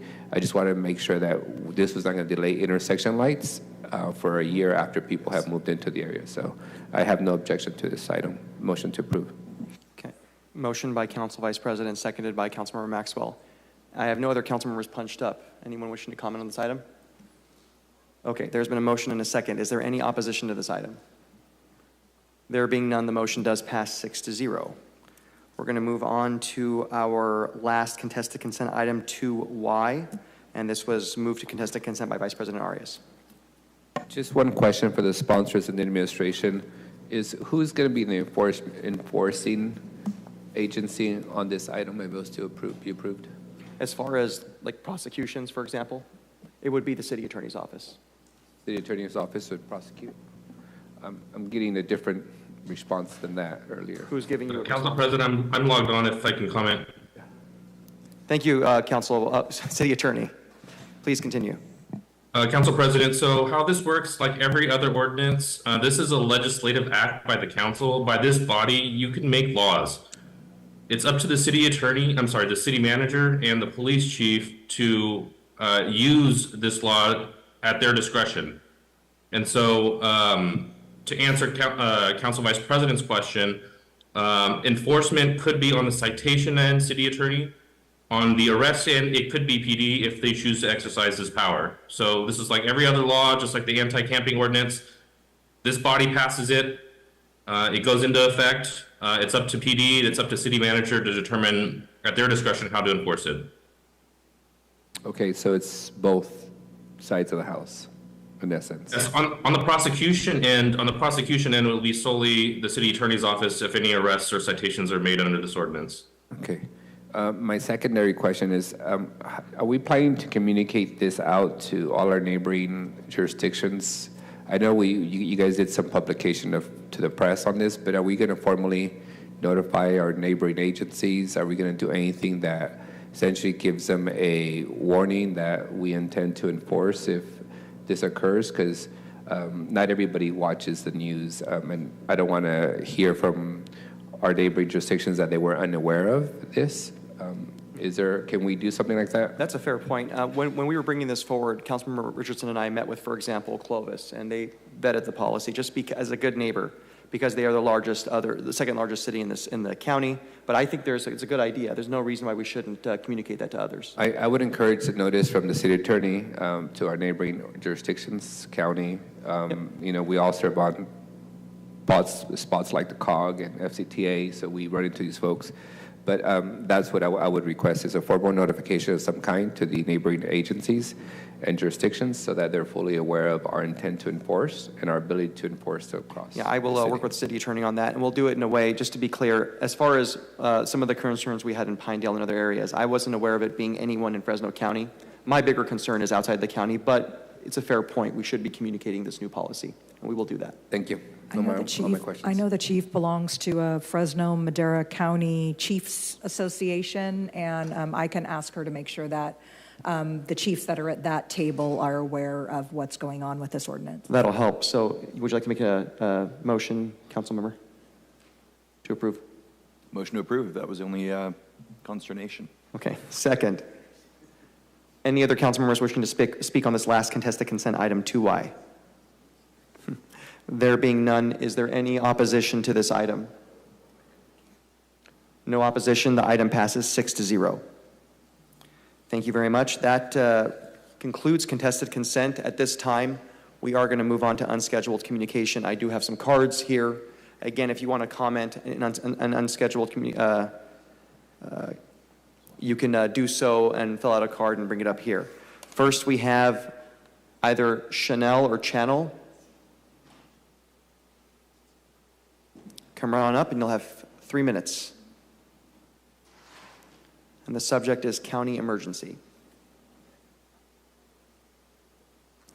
And then you will be followed by Brandy. We already have a card for Brandy.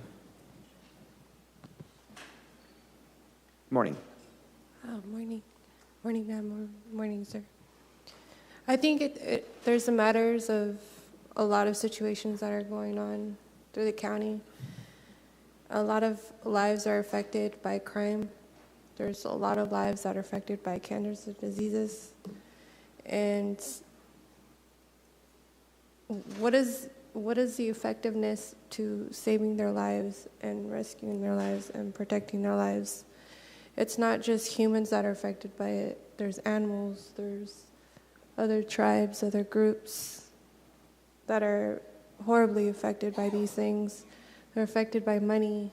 They're affected with their living. They're affected with their jobs.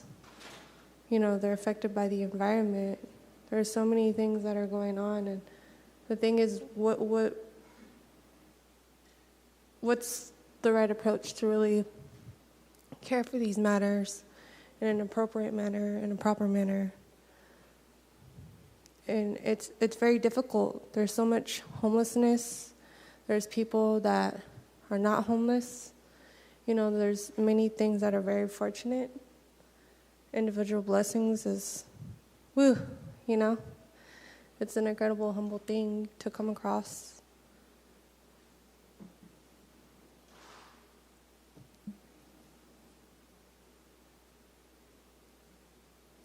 I can't continue. Thank you very much. Our next speaker will be Brandy, and this is regarding the warming centers.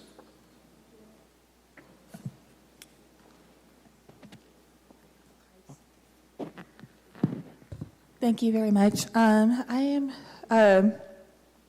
the lady that came here before wanted to speak. She was she was talking about the warning center, and she's one of the many people who were there over the last 3 days this weekend that I'm very grateful was able to reach and bring over. We had over 100. I know that there was only 6 beds left at Ted C. Wills on Tuesday, and I know that the bigger issue with warming centers staying open is, that I'm coming to back up because she called me and wanted to do that, is that we do need to recognize that the bigger need is a need for housing in Fresno, and that we're, according to the housing element, 90,000 housing units shy, and so our folks are left without places to go. In fact, there's a 70-something-year-old woman that everyone at one of the shelters is trying to keep from being exited back out, but because of city policy and limitations, she's facing that by the next meeting she may be on the streets. She was a victim of someone who elder abuse and ended up losing her housing because of that, and she's one of the many people that may represent those who are on the streets. And we have so I want to reiterate the need for having, as I sent you a very thorough, a very lengthy public comment that I do not need to repeat too much of, that having consistency is absolutely vital. Last night, you guys saw the weather. It was not only raining, but there was gusts of 20 to 30 miles per hour, which means that it's impossible not to get wet. And all those people, our lady here, the one that spoke earlier today, were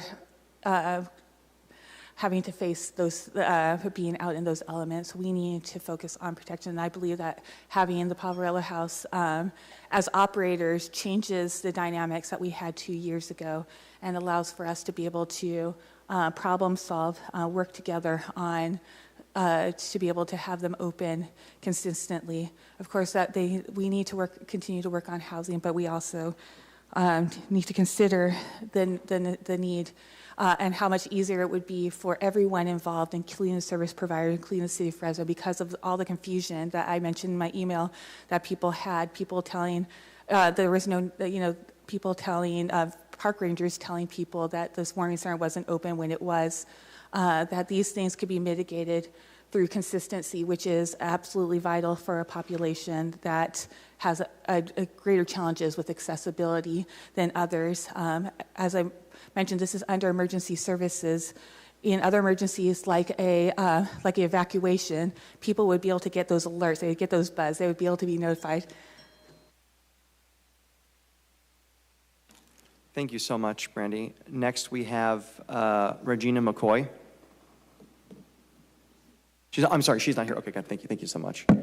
Jerry Veliz, regarding Fresno Area Express.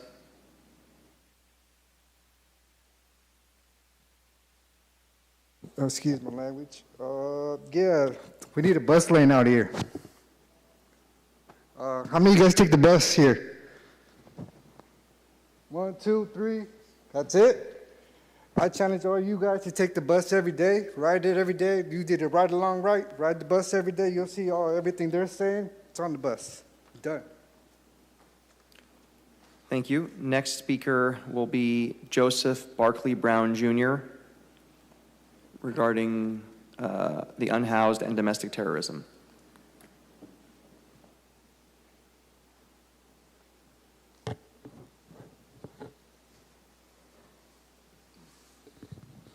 Good morning, council members, Mayor Dyer. Today I'd like to address the unhoused situation. Currently, it's forced domestic terrorism brought upon our county, where people's identities are being stolen. There's a meth epidemic. There's people that are missing, prostitution, and then there's other things. Things are going rapid out here. I'm not a victim, however, a witness and I would say a survivor of what's going on here. She's correct with the warming centers. There's women being trafficked through the city using the warming centers. There, as well, I agree with the gentleman with the Fresno Air Express. The buses are providing, how would I say, substantial transportation so people could reach these resources, and some people are left out in somewhat rural areas where they cannot receive the help that they need. There are folks imposing as homeless that live in particular areas such as Pinedale or Clovis that come and take the resources that people who are truly unhoused need the resources. There are people being tortured out here, people that are being threatened and are afraid to speak up and are currently, I would say, being held hostage in their own counties, in their own homes. And that's all I have to say. Thank you very much. Up next, we have Paul Condon. Morning, Paul. You have 30 minutes. City council candidate for District 5. I just want to say thank you to Nick for last week, or at least listening to me about it. The reason I'm here also is the GV Wire had a comment or something about people being immigrants. If you look at my first, so that doesn't make sense. And on top of that, why aren't we looking out for these people that are homeless? Where's Miguel? Oh, he left again. This is crazy that we're willing to spend money on illegal immigrants instead of working out for the homeless. I mean, the taxpayer dollars is the ones that put all of us here. All the people that are registered to vote were American citizens. How are we not going after them and helping them?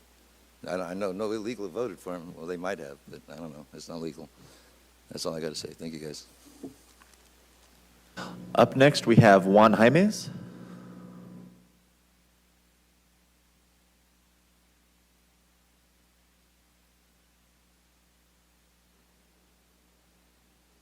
Good morning, Juan. You will have 3 minutes. Please speak directly into the microphone. Okay. My reason for being... You have to come a little bit closer, Juan. We got to make sure the folks at home could hear. Okay. Good morning. My name is Juan Jaimes, and I'm here to speak on behalf of the people that are asking for these warming centers.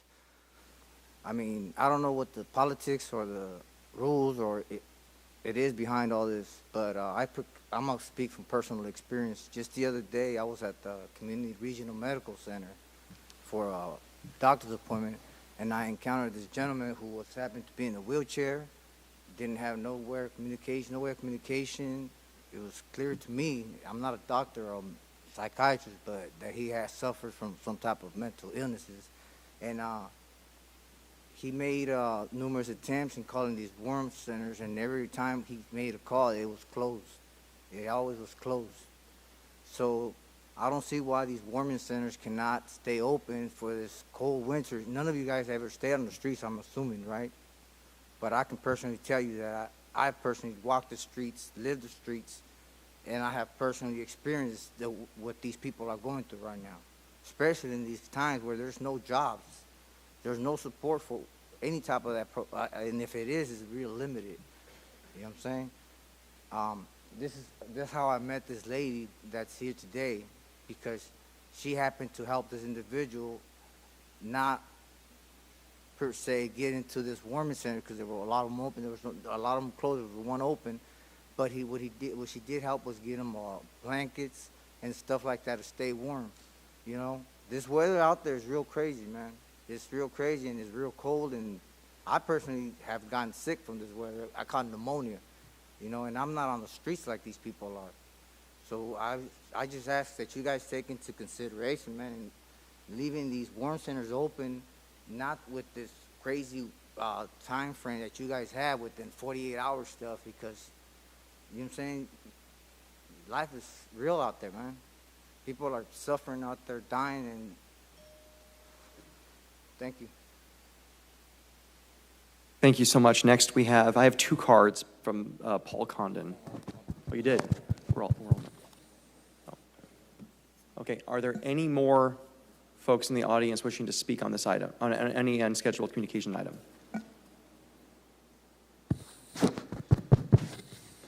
Okay, there being none, we're going to move on with our agenda. Now, we are finished a little bit early. We're going to come back for the General Administration Admin 3A item after lunch at 1:30. At this time, we're going to break for closed session. Brandon, would you mind announcing what's on the agenda?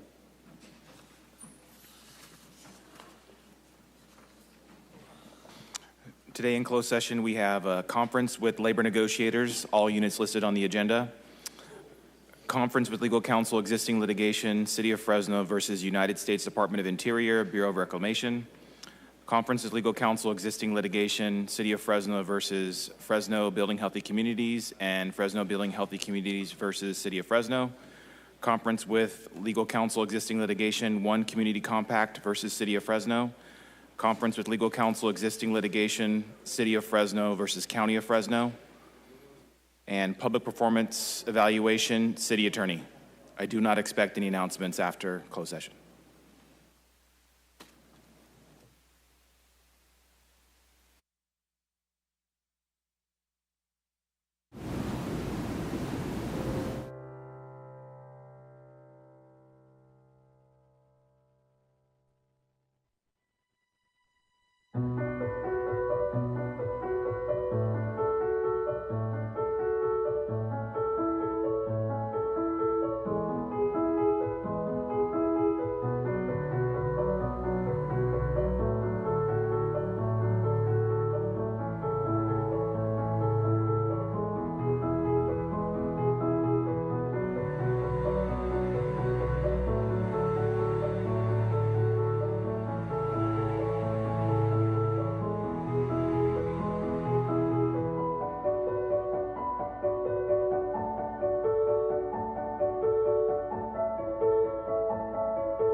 Welcome back to the Fresno City Council meeting. The council is going to resume or continue in closed session, and when they're done, we'll resume open session. Thank you.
Okay, good afternoon, everyone. We're going to resume our council meeting. Good afternoon. It is 2:19. We have one item under general administration. No worries. All good.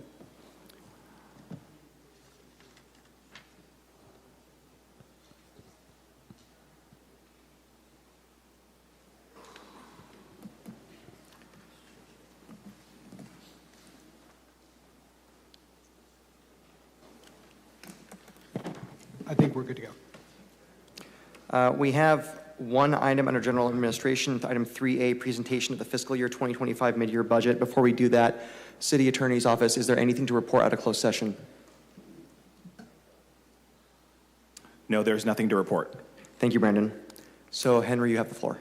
Oh, thank you, Council President. Council members, Henry Fierro. The item before you is our mid-year budget review, and we'll try to get that up on the screen here.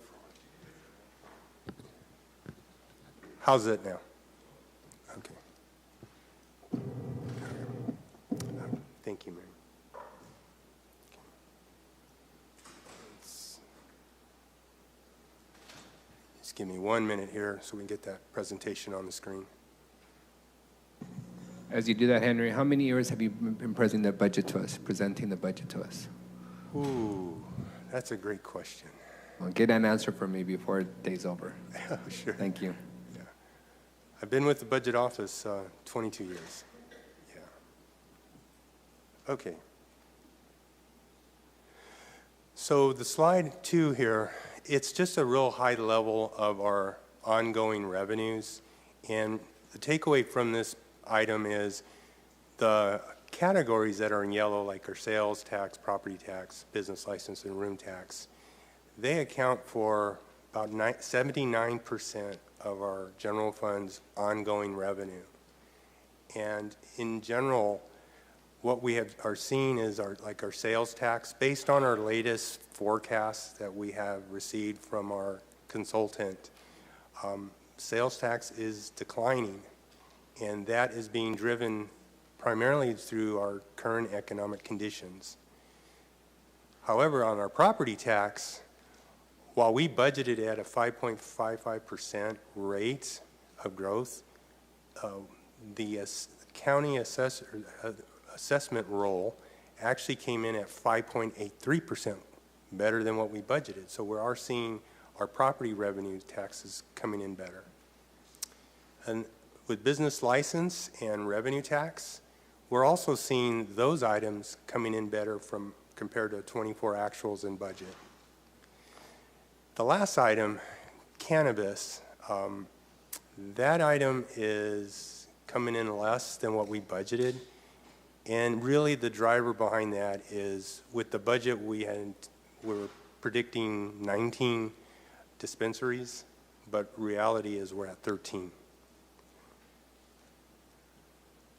So this next slide, slide 3, you're going to see an historical trend, and again, of our major ongoing revenue categories.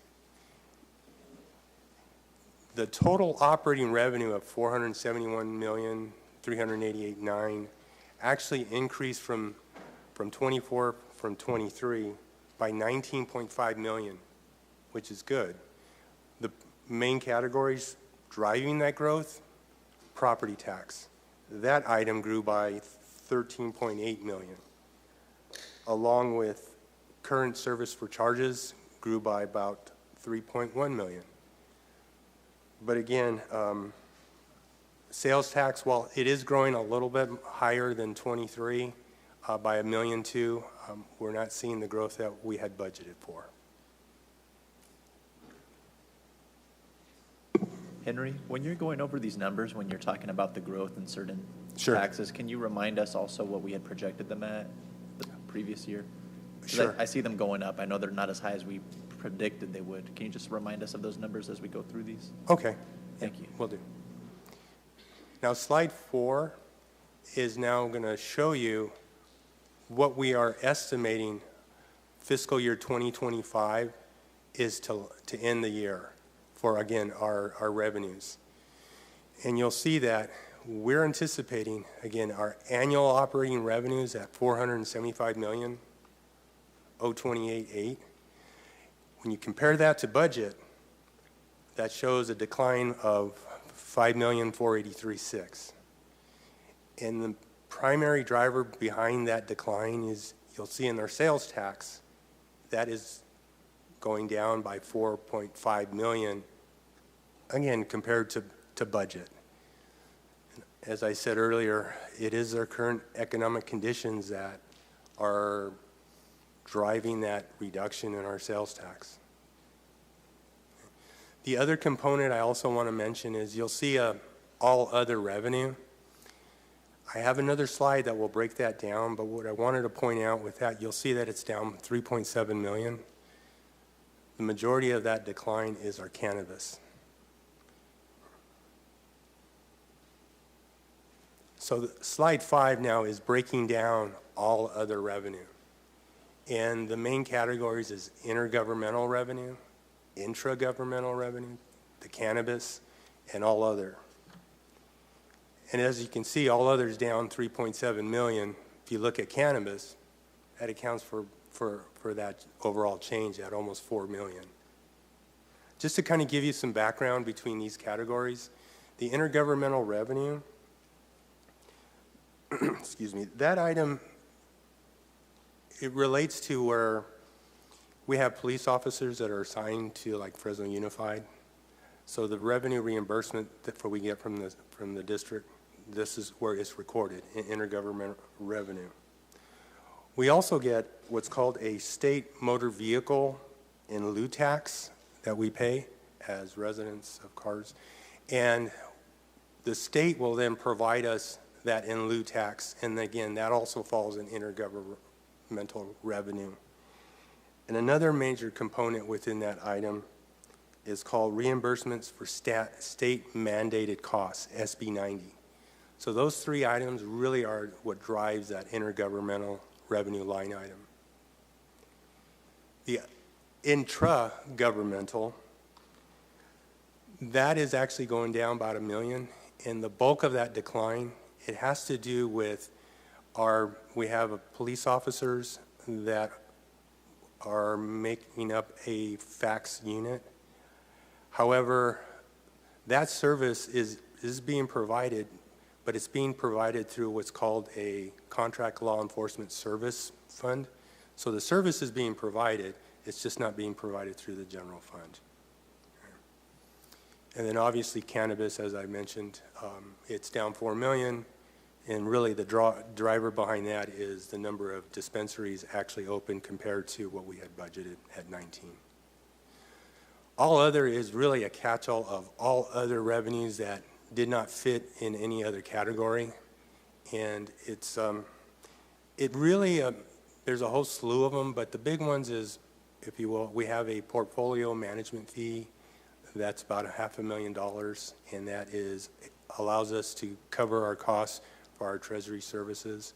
We also have securing property, it's about $80,000, and then also blight removal, another, say, $60,000, and then a whole other little miscellaneous items that make up the rest. So that's the breakdown of our all other revenue.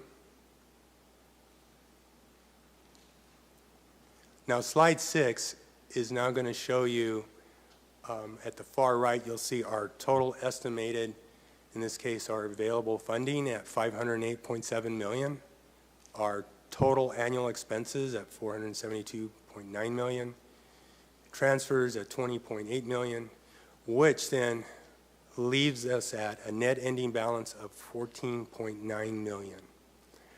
However, within that $14.9 million, there are what we call incomplete capital projects.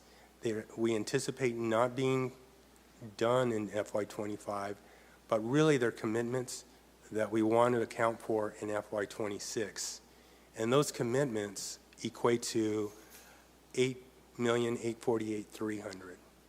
So when you account for those commitments, from $14,895,300 less the $8,848,300, we really have a net estimated ending balance of $6,047,100 that is left over. Now this last slide, it's showing what we had from the previous slide again. However, there's one additional column to the far right, and what that is showing is our FY 2026 base budget, and it's a snapshot as of February 4th. Now what really should stick out is our net ending balance. Based on what we anticipate revenues to look like, based on our funding, our positions across the city for the general fund, and again, obligation of transfers that we need to pay, we look to end at a negative $20,656,900. That to me is the important takeaway. Are you wrapped up, Henry? Yes, I am. Okay. I just wanted to put out there a couple things, and Mayor can step in here at any moment as he might be twitching that he wants to get up and say something. I'll take his comments. So one thing that's really important to note and remind you all was we built the 2025 budget based on putting $17.4 million of fire salaries charged to ARPA. So instead of charging it to the general fund, we charged $17.4 million of salaries to ARPA. And then a couple months ago, as we were closing out ARPA, we also took $9.6 million that we were not going to get obligated in time for ARPA, and we charged police officer salaries to ARPA, which then freed up $9.6 million in the general fund. So I say that only because if we would not have done that, instead of ending the ending balance being at that $14.895 million, that would have been $9.6 million less, and then $17.4 million less, so we would have been in the red. So I just wanted to note that because ARPA was a huge crutch for us and has been a huge crutch for us. So I wanted to make sure that you were aware of that. And then I know that you are all, I'm sure, we will get you the list of the incomplete capital projects, the $8.848 million worth. Of the incomplete public works and parks projects. We have an itemized list of what specifically those projects are, and we will distribute that to you because I'm sure you're interested to see if any of your projects, but I do want to make sure you're clear. We still are planning on completing those projects. We just don't expect them to be completed in fiscal year 25, so we're going to carry the money over to 26, and we're going to carry the expense over to 26. May I ask a question in relation to that, City Manager? Yes. How do you define an incomplete capital project? If we made a line item allocation in the last budget for airport district improvements, it's not attached to a specific project, would that be included in the money that's been allocated towards the incomplete capital projects, or would that be more in terms of the $6 million that's unaccounted for? So it depends. Let me ask you this. When could you get us those list of Yeah. projects? When's the soonest we could take a look at that? So, yeah, there's a bunch of projects that are in your district within the parks project, like Rossler, Large Park, Reedy. Right, but some of mine are a little broader. And Okay. those are the ones I'm concerned about. So the non-parks or public works projects. So the budget motions is what you're talking about. Assigned to a specific infrastructure project. I hear you. Yeah. Just to be clear, if a budget motion was made and if appropriations were allocated for the current year, they are either 100% accounted for as expenditures for the current year, so not part of the carryover, or we know they're not going to get done, and then they're included in this save that carryover for next year. So if they're not, that means that Public Works has provided us the estimate that they would be completely expended. If they're not completely expended, we are not counting on that money to use it as our beginning balance for next year. We're making sure that we will then just put the expenditures as well. So either way, those projects would be fully funded, whether or not they get completed in the current year or they need to be carried over for next year. Yeah, I think just having that list will allow me to compare it against the motions made and see what, if anything, is being swept and what Nothing is. will be swept, right, from those motions. Well, I'm sorry. Okay. We'll get you the list. Do the comparison. If we've missed anything, Sure. then let me know, because I think what you're talking about is not in Parks or Public Works. So I understand your point. And then as far as receiving those lists, city manager, I don't want to hold you down to a specific date, but you thinking tomorrow, next week? I have it right here. You have I'll those? give you a copy, yes. Thank you, Ruth. City Manager, in that line also, can you provide us a list of the council infrastructure budgets that have not showed up as expended? I know like in our district, we have all the money allocated to projects, but yet haven't been invoiced by the Public Works Department. So that is showing as unspent in our budget, but it's already fully assigned to a project, just not invoiced yet. So I'd like to know what you guys are accounting for as unallocated in our district infrastructure budgets. Got it. So we do have those amounts by district. So for instance, I'm showing 352,100 for your district. And if you're saying, no, we've already submitted projects to Public Works, then the money's safe because we were either going to carry it over or they're saying it was already safe, but we'll just have to reconcile those two numbers. Correct. I want to make sure that we're talking about actual current understandings of budgets, because our understanding is we have no more money in infrastructure to spend. It's all been called for. It just hasn't hit the books yet. Okay, we'll make sure we reconcile that. All right. With that, any questions from the council? Councilmember Perea? City Manager, just to clarify, it's going to be up to us to determine if one of our budget motions got swiped, or No. can you just give us a list if anything did get swiped? So we feel very confident about Parks and Public Works projects, but we need to go back and double check if there were, there's some money that was put in economic development for the EIFDs, for instance, so I just need to go back and double check. We're usually so focused on Parks and Public Works that I didn't ask the question, so I just need to circle back with the team. So I think we've got Parks and Public Works. I just need to go back, double check, make sure if it was money was parked in another department, which would be unlikely, but there could be a couple. And then as far as the tax sharing agreement goes, what's the timeline for when those numbers start to kick in, and how will that be included in this next fiscal year's budget? As far as the adjustment of our sales tax allocation and then the adjustment of our property tax split?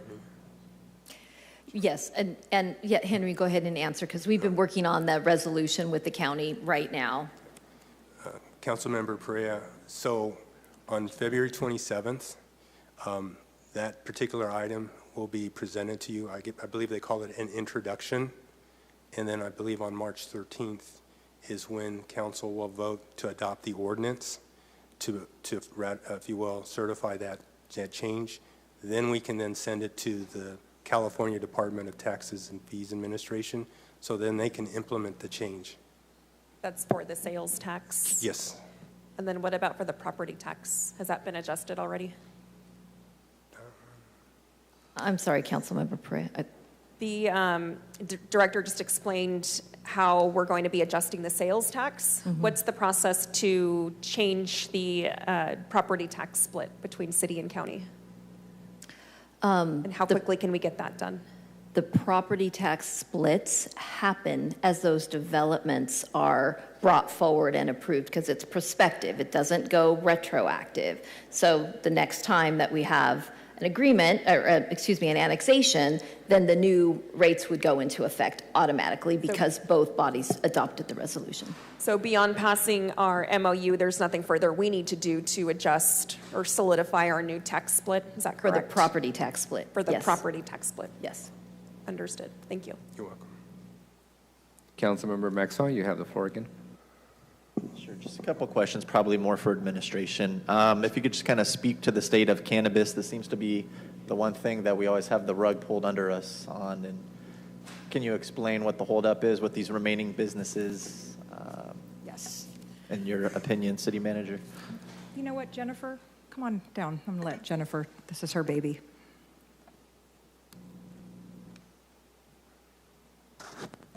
Good afternoon, Jennifer Reese, Deputy City Manager. In terms of the cannabis businesses, it's really, and your question was, thank you, the holdup is unique for each business. For the ones that are not open yet, we've And had... how many are those, Jenna? We have 6 retail that are not open yet. We're allowed to have up and to 22, correct? 21 is the maximum amount that we can have for retail.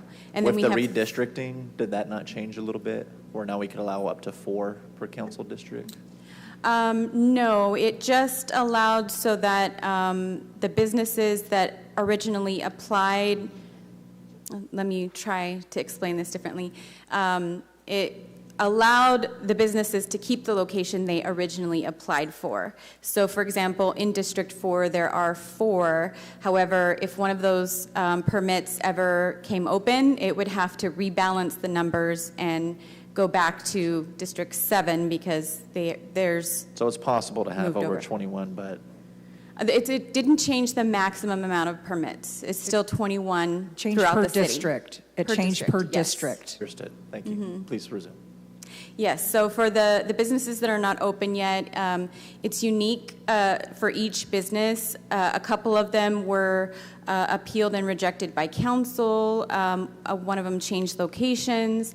A couple of them have had vandalism and then some pretty extensive redesign or, like, for example, requirements to underground utilities that have just taken them longer on the building and safety side to get through there or through construction. But we are frequently checking in with those businesses to see that they're continuously making progress and that the project isn't sitting with no activity for a long period of time. I get the on-site improvements and why that might take a while, but didn't Mhm. the appeal and rejection happen like 3 years ago now, back in 2022? We did have one recent one that was appealed and rejected, and so now that business needs to provide a new location. That one was just last year. And then another one was appealed and rejected early on. However, they were able to reinitiate their permit through a settlement agreement, and so they just had their CUP approved. So will this upcoming FY26 budget account for 19 dispensaries online, 21? Do we know that information yet? What our projections are going to be? Seems like we get it wrong. No fault of our own, but it seems like we Right. keep getting that number wrong.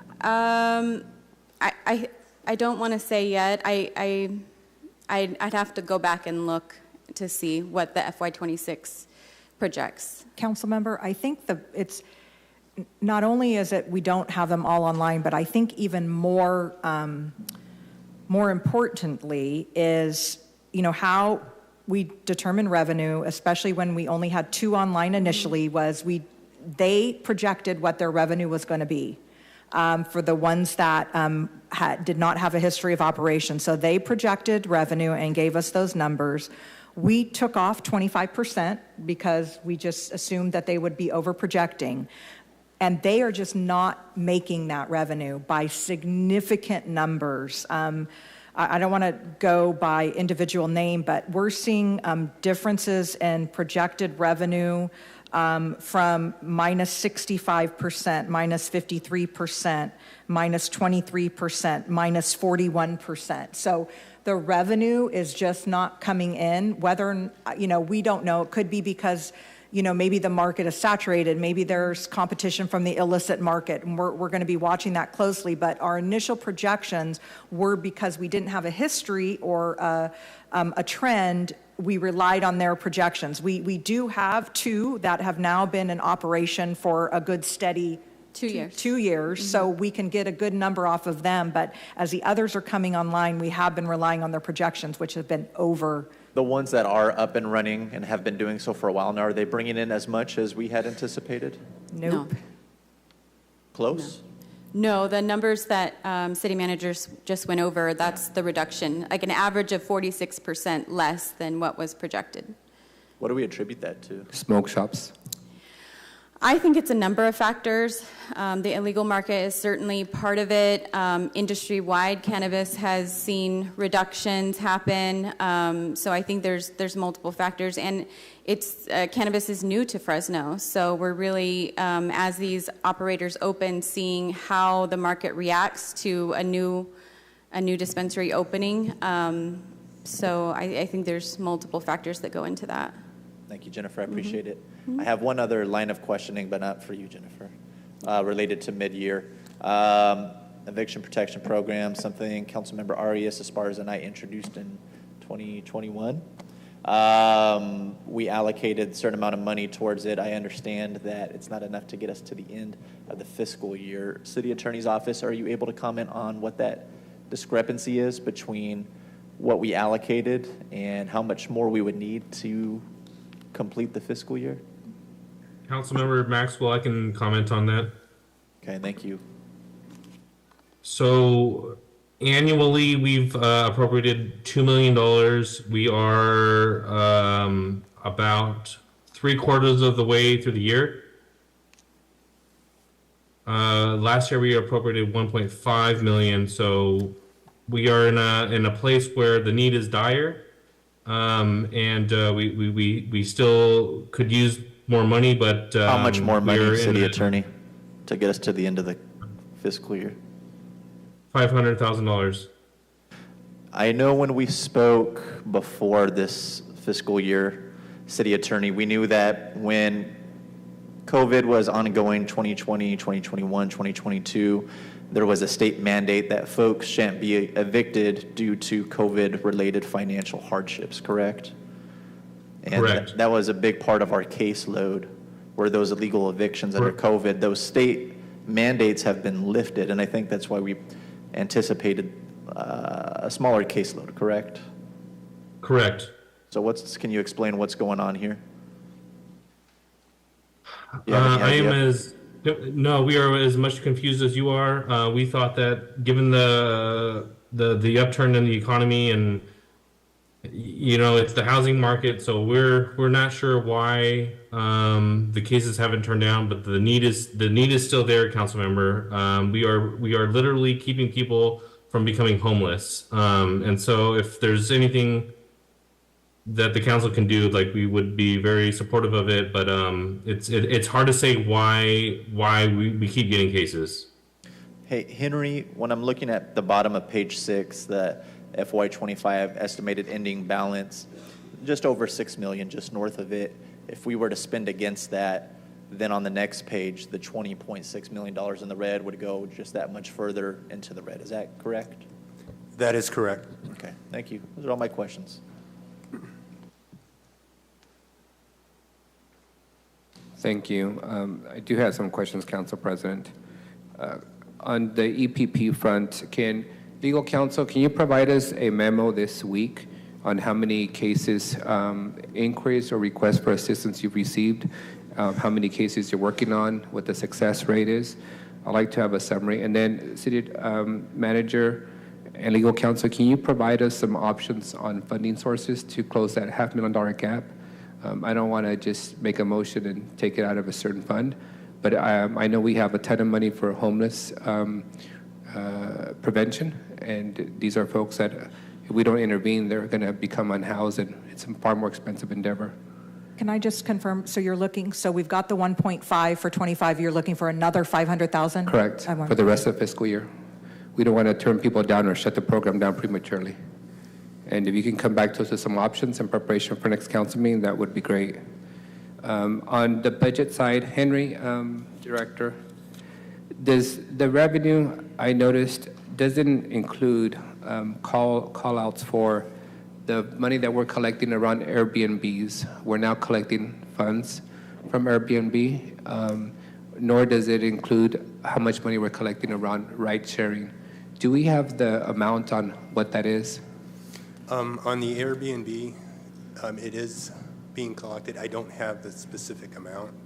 Okay, but this is accounted for on the revenue side? It is accounted. We've got it. Hold on, Santino. It's within the room tax line item. It is. So Is that the Santino's category got falls it. in there? Okay. Yes. so it's folded into there, and so far with Airbnb, we've received, I believe, 3/4, and we're estimating just north of $1 million for Airbnb. And then I didn't catch your comment about rideshare, but Rideshare, are we collecting revenue from rideshare? nothing specifically, other than drivers are supposed to report gross receipts, but nothing substantial, certainly. We don't have a direct relationship like we have with Airbnb to collect the rideshare revenue? We don't. There's not currently a rideshare fee that we could collect or a tax similar to like the TOT for the city of Fresno. Other jurisdiction cities do have that. The one exception would be for the airport. Correct. City manager, what amount of work would it take to bring forward a citywide ride-sharing fee? Mayor has been. But only one question, Mayor, because I don't have 2 hours. That's it. I've met with the folks from Uber out of the Bay Area, and they're providing us with the data we need to show how many rides there are, and then we can demonstrate from that what that potential revenue would be if we added, say, $1 per ride, like a lot of jurisdictions do. And then we have to look at Lyft as well, because that's another ride share. So I don't know what those dollars would be. I can tell you the representative from Uber did not think it would be that much for our jurisdiction because of the number of rides, but I beg to differ. Okay. Is that something that we could have in preparation before budget adoption, is Yes. to see whether we can get, thank you, Mayor. Councilmember Arias, I'd just like to add that we also beg to differ, and the city controller has met with the representative from Uber upon the mayor's return from his meeting, and we do believe it will be different. So we will have all of that information for you. Thank you. So the numbers apparently for about 18,000 trips per week, which is pretty substantial. But, you know, I mean, if you did $1 trip, $18,000 a week, multiply that out. Reason I ask is now they have a service in Fresno where you can get an Uber for your kid to take them to and from sports and practices and whatnot, and it's highly utilized. So people are spending the money on the platform. You got to look at Uber Ride, Uber Eats, all those things, wear and tear on our roads. Great. I'd like to see if we can have that revenue option prior to adoption of a budget. On police and fire, how are police and fire managing their overtime allocations? Are both agencies or departments within their overtime allocating the budget, or have they run over their overtime allocations? They're both over. By how much? We're still finalizing the numbers, but fire, hold on. Billy, I told you wouldn't have to answer questions, but I don't remember off the top of my head. Hold on just a second. City Manager, if I may just ask a general question. If a department goes over their overtime budget, is that coming out of their salary savings, or is that coming out of potential carryover that we anticipated? So police and fire are handled differently. So you will recall fire, because of their staffing model, cannot have vacancies, right? They have to have all their people on, so if they have absences, then it gets backfilled with overtime. Police is a little bit different.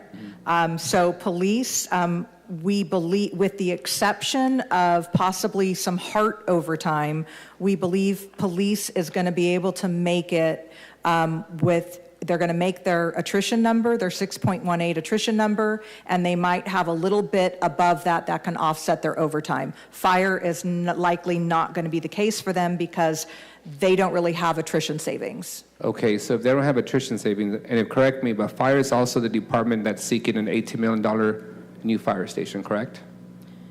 Well, I mean, yes. I mean, okay. Yes. So how far are we from the overtime expectation and allocation that we approved for fire? For fire.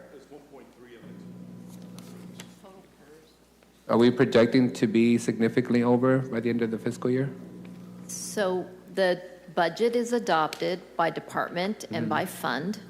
And for the fund, this mid-year estimates that they will be, for the department and the fund together, that they will be $1.1 million to the net, not in the red, I will be clear. However, they have savings in non-PERS, and they are over a little bit more in the PERS line items. There are also some other factors that we're working on related to their revenues that would improve that amount significantly.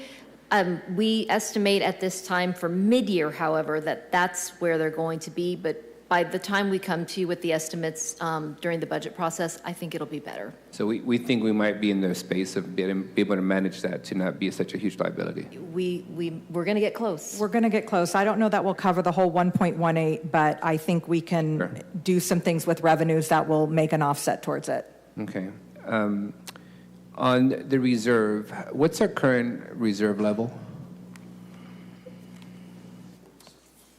Just that the emergency reserve is just at 10%. What is that amount? Dollar-wise? 47 million? 47 million. Okay. City Attorney, can you provide us a legal memo on what are the procedures to trigger accessing the reserve? I know you have to work with the administration on making sure we're all on the same page on what are the official triggers, but I want to be clear about what they are in case we need to go down that path. Yes, we can do that. We have provided you with the legal memo before. We'll provide it again. Great, thank you. And City Manager, do you anticipate in this upcoming budget that you're drafting to recommend additional money to go into the reserve beyond the 47 million? Not likely.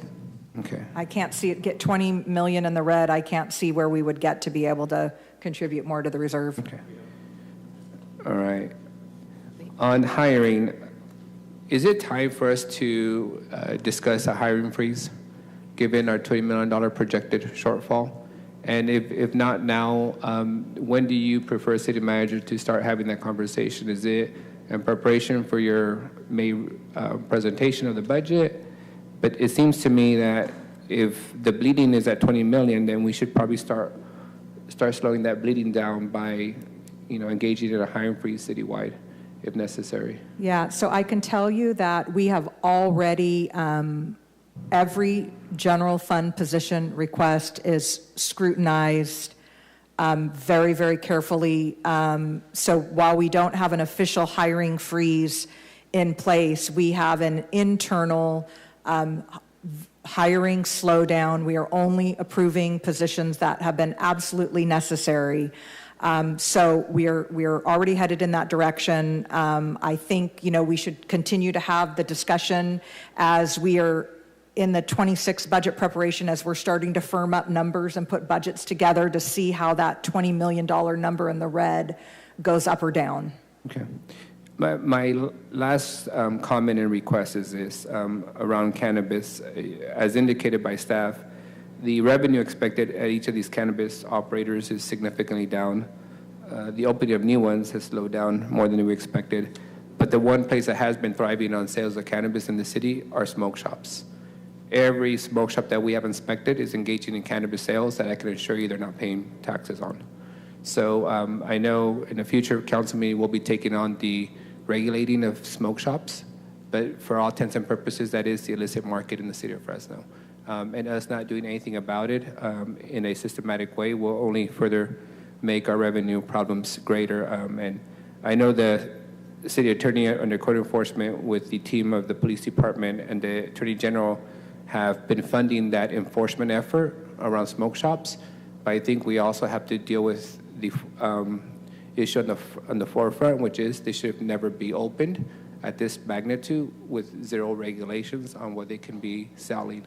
Because these smoke shops are open to minors and are engaging in illegal and illicit sales of drugs to minors, and in addition to cannabis. So that's a debate for us to have in a future meeting.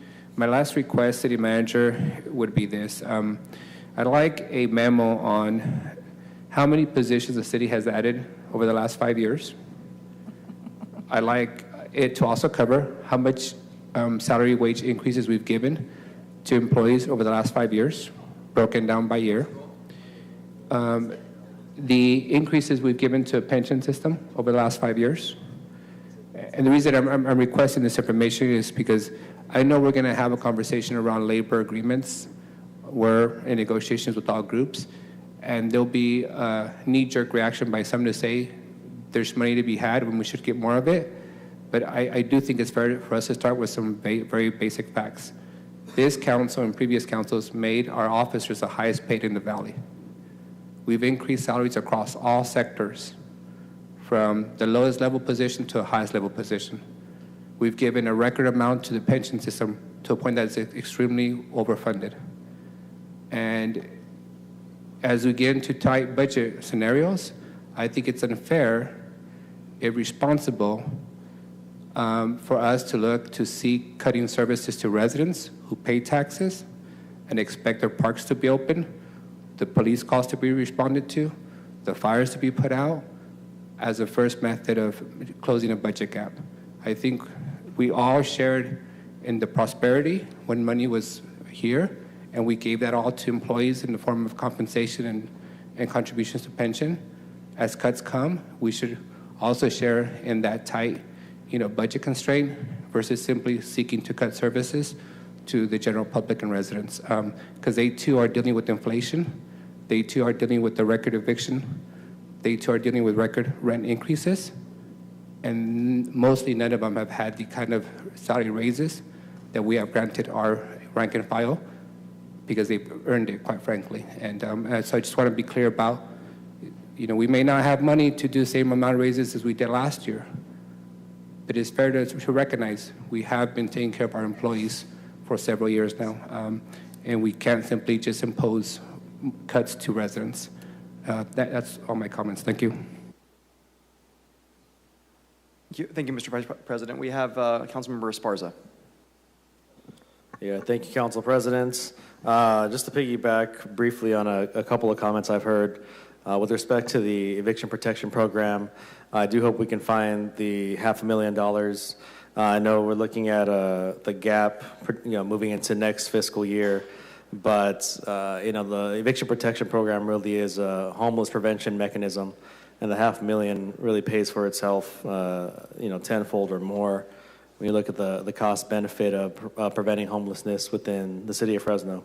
We've been paying the cost of that for many, many years. We know what the cost of homelessness is to the city, and again, I think $500,000 is a negligible amount in terms of the prevention. I like some of the ideas I heard about creative ways to begin raising revenue. Maybe small incremental ways, but looks like every dollar is going to help at this point. And I really had one primary question, city manager or whoever this might go to. Last year was one of the first years in a while we had to make cuts and kind of do a balancing act. But it seemed like the number continued to grow over time and leading up to the budget. And so, we have our projected, $20 million or so deficit for this coming fiscal year. I want to ask, what are the blind spots? What's the risk that this number is going to grow in the next 3.5 months leading up to the budget? I mean, you think it's going to stay at this 20, or are we going to see that deficit grow, and where might that come from? I'll let the mayor start. There is one area that it's going to grow by $1 million when I present the mayor's budget to you. That will be for infill incentive, so it's going to grow by $1 million. But I also know that there's a number of steps that we're going to take to try to bring that $20 million down. I'm not aware of any unanticipated, because we don't know what we don't know at this point, for that number to grow, other than the $1 million. And I did want to add on the $500,000 eviction protection. There are monies under the Housing and Homeless Assistance Program that we're going to look at, but we will need state approval. I don't think we have 500,000 in there, but maybe half of that or so. But we will need state approval for that, so it doesn't impact the general fund. Mayor? Yes. Do you want me to say what's not included in the 26 budget that could drive that number up? That's the question I asked. Yes. So to be perfectly transparent, the fiscal 26 base number that we presented in the employee services line item right now, as of today, has nothing for salary increases. So usually we bake a number in of some sort to be able to have money to work with. it has nothing in it right now. So whatever ultimately we decide that we want to put on the table, that will increase that $20 million number, as the mayor stated, the $1 million for eviction protection, and then as infill. I had EPP on the brain, infill. And then departments just received their instructions and for submitting their 26 budget. And what they were told was they cannot submit anything that's an increase in budget unless it's a contractual increase or unless it's a request for something that has to do with employee safety. Any other increase above that has to be pre-approved by my office before it's submitted. But for example, I got my first one of those requests yesterday. And I'm not to put Jennifer on the spot, but she was Johnny on the spot of getting that in. And for instance, she says, hey, I need to finish preparing the CAP EJ element of the general plan and get it through the environmental review process. So that's going to be additional money she's going to need to ask for in the 26 budget. So those are the types of requests that are going to be very hard to say no to, because we have legal requirements that we have to do as operating as a city. So that we'll likely have to say yes to that, but that's an increase. Was not in the budget in 25. It's going to be likely requested for the 26. So those are the instructions. We're telling people don't ask for anything unless it's contractual or a safety issue. Everything else has to be pre-approved. No, I appreciate the response. I just wanted to manage the expectations of the public, right? Because occasionally we do put on our rose-colored glasses, and I suspected, not that you did it intentionally, it's just there's variables that you can't account for at this point, and so I would project, unless the mayor comes up with another wonderful balancing act like he did last fiscal year, that 20 is definitely going to grow, given safety concerns that need to be funded, given the fact that that personnel services line doesn't include any raises, and people are the backbone of this entire organization.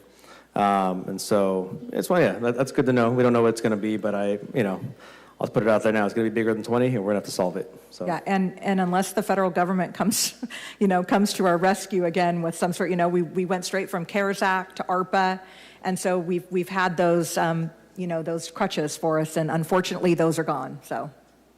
Yes, they're going quite the opposite direction on us, as a matter of fact. All right, thanks, Council President. Okay, so I don't have any other council members punched up at this time. I'm going to make some comments unless any other council members want to speak. Okay, Councilmember Richardson. I just wanted to throw this comment out there as it becomes belt tightening time. I'm looking out at all the directors out there and all the staff.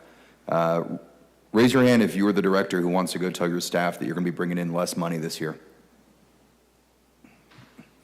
Yeah, I don't see any. I wouldn't want to either.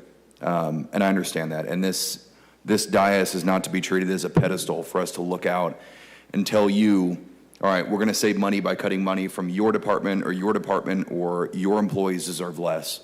That isn't what this is, and isn't what it should be. So as we go into this budget season, expect that we understand it's belt tightening time, and we should be leading by example. So that example should come from this dais.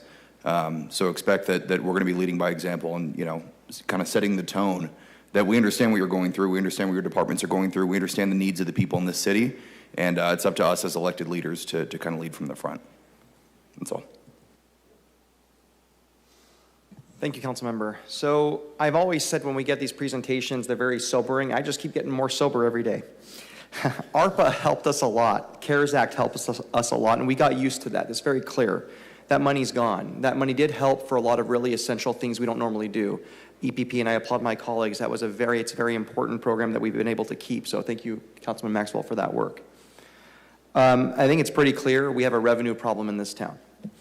And it doesn't help us that we have a lot of development leapfrogging to other counties. And now we have Valley Children's going to the development business. That's a real threat to our ability to provide services. They're a hospital. We're a city. We have to provide municipal services. And that is being threatened.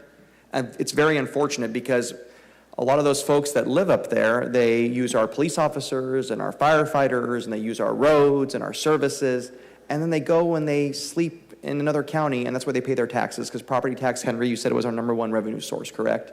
Yeah, that's a direct effect of property tax. So I hope, short of litigation, we can come forward to an equitable agreement on those matters. We'll see what happens.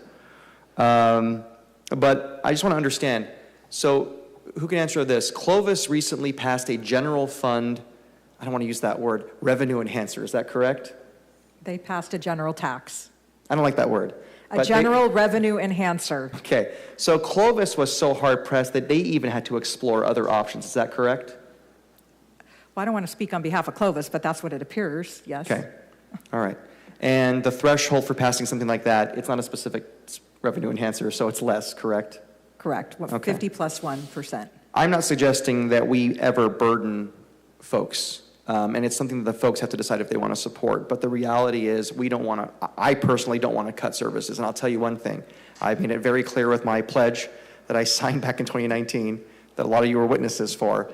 No one wants to cut public safety. That's just a non-starter with, I think, even with all of us, really.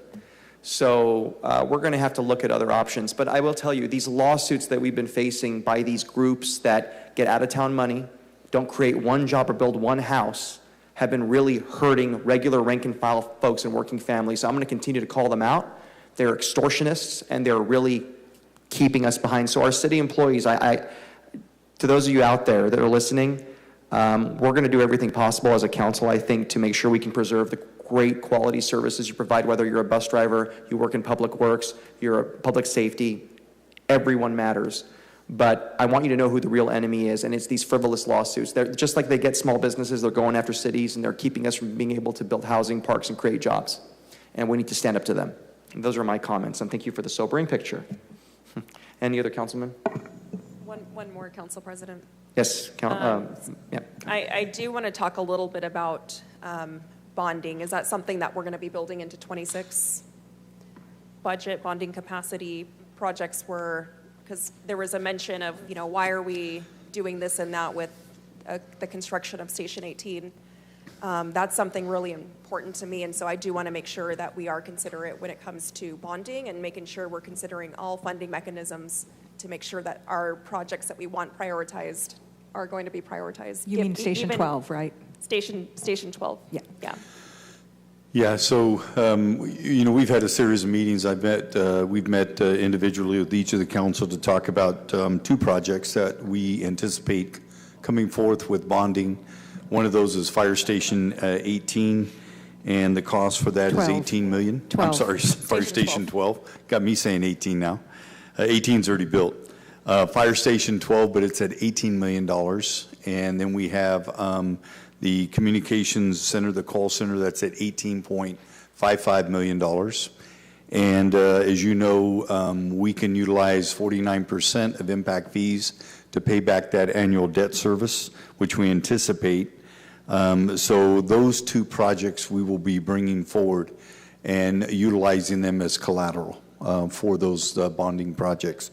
So I don't, based on some recent information I have, I'm not sure we'll come forth with any other bonding other than for streets that I've talked to each one of you about, a program that we can look at for Pave Now, Pay Later.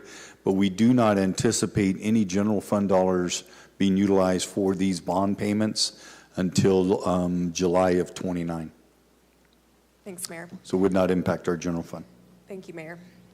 I do know that our $20 million shortfall is expected to increase. And Council President, I don't want to see public safety cut either, but I also don't want to see our garbage truck drivers cut just as equally. And so we're going to have to get really creative come budget time to make sure that we are doing everything we can to make sure we keep service as is. Thank you. Well said, Councilmember. Okay, Council Vice President. Council President, I'd like to make a motion to approve this item with a couple of directions. If you, I don't know. I'm sorry. Yes. The only action item right now is the Resolution? 1.5 million AAR, yeah. So I'd like to make a motion to approve item 3A with 2 points of direction. One is a direction to allow the administration to continue a hiring freeze with discretion to the administration on what positions. And two, to allow the city attorney to continue receiving EPP applications contingent on staff bringing back a funding source for the remaining $500,000 for the fiscal year at an upcoming meeting. That's my motion. Is there a second? I'll second that, unless there's any objection from administration on So I can hiring tell you freeze with portion. the 1.5 million of the 3A sub-item A item approval, he'll have plenty of capacity to keep spending. 1.5 is enough to get us through March. We respectfully disagree. Okay, well, you guys could disagree all you want. I want there to be money so we could be assured nobody's going to be illegally evicted. If that means $500,000. They're spending $156,000 a month Well, on then we'll average. return the money at the end of the fiscal year if there's any left over. That's fine, but. And if you guys want to take it from HAP or somewhere else, like the mayor mentioned, and get creative, that's fine as well. It doesn't have to be general funds. The point is, it'll come It's- back to us at an We upcoming can meeting. come back, but they're not going to run out of appropriations authority in March. We can come back in March if we need to, but they have plenty of appropriations authority. And my direction specifically is directing the city attorney to continue accepting applications and processing them with the contingent that the money will be identified in an upcoming meeting. And I'll second that. Thank you. Okay, is there any discussion from the council?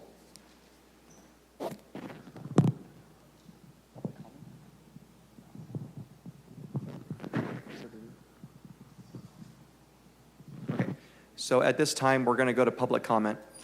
Any members of the public wishing to comment, please do come forward. I'm not seeing anyone come forward. I'm going to ask one more time. Any members of the public wishing to comment on the item 3A, please do come forward. I don't see Sam Frank coming up, so I'm going to close. No, I'm kidding. I'm a hard one to miss. No, I'm teasing, Sam. It's good to see you. Yeah, I wasn't going to say anything because I didn't know what that was until I got here.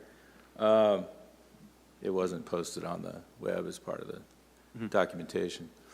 All I can say is we've been here, done that, back at it again.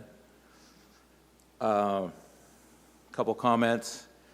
One of the things we've looked at is other cities in the valley who manage to currently have contracts of 3-4 years with their employees. Same employees that my unit represents. Of 4, 4, and 4, 5, 5, and 5 for Bakersfield. Visalia, 6 and 4 in 2 years. Every single city seems to be able to find money for their employees to keep up with the cost of living. We just put somebody on our negotiating team who was evicted last year. She had a choice between paying her $1,400 PG&E bill or paying her rent. And so she got evicted. And fortunately, she had somebody else who could take her in. She's not some kid out of school. Worked here over a dozen years. And, you know, we're an easy scapegoat because we're a big part of the budget, as it is with every business in this great country of ours. Your workforce is your lifeblood. We're your soldiers. We're the people who get it done. We're the people who accomplish the mission. Because if we don't, there's serious implications upon the citizenry and upon the people they elect. So all I have to say is that if you can't do what other cities do to allow their employees to keep up with inflation as a baseline, then you're doing something wrong. And I'll just end by saying Clovis passed Measure Y. It's a public safety tax of 1%. Well, it was on the ballot as public safety. Maybe they flipped the switch on it at the last second. but they put it on the ballot as public safety. They sold it to me as public safety. I'm sure they weren't lying about the $22 million that it's going to generate for their city. They had to shut down programs like, Neighborhood Watch, which is basically one of the lowest dollar programs you can have as a city. It's a great program, gets citizens involved, gets them watching out for their neighbors. Thank you so much, Sam. Yep. Okay. Good to see you, Sam. Thank you so much. Yep. Anyone else wishing to come up in public comment? Okay, there's no one else, so I'm going to close public comment at this time and bring the item back to the council. Again, one last time, any council members have comment? Okay, a motion was made and it was seconded. Is there any opposition? There being none, it passes 6-0. Thank you all. Thank you very much. Thank you, staff. That should conclude this meeting. That was the last item. So I adjourn the meeting at 3:19 p.m. You good? Yeah, I'm going to come back. All right.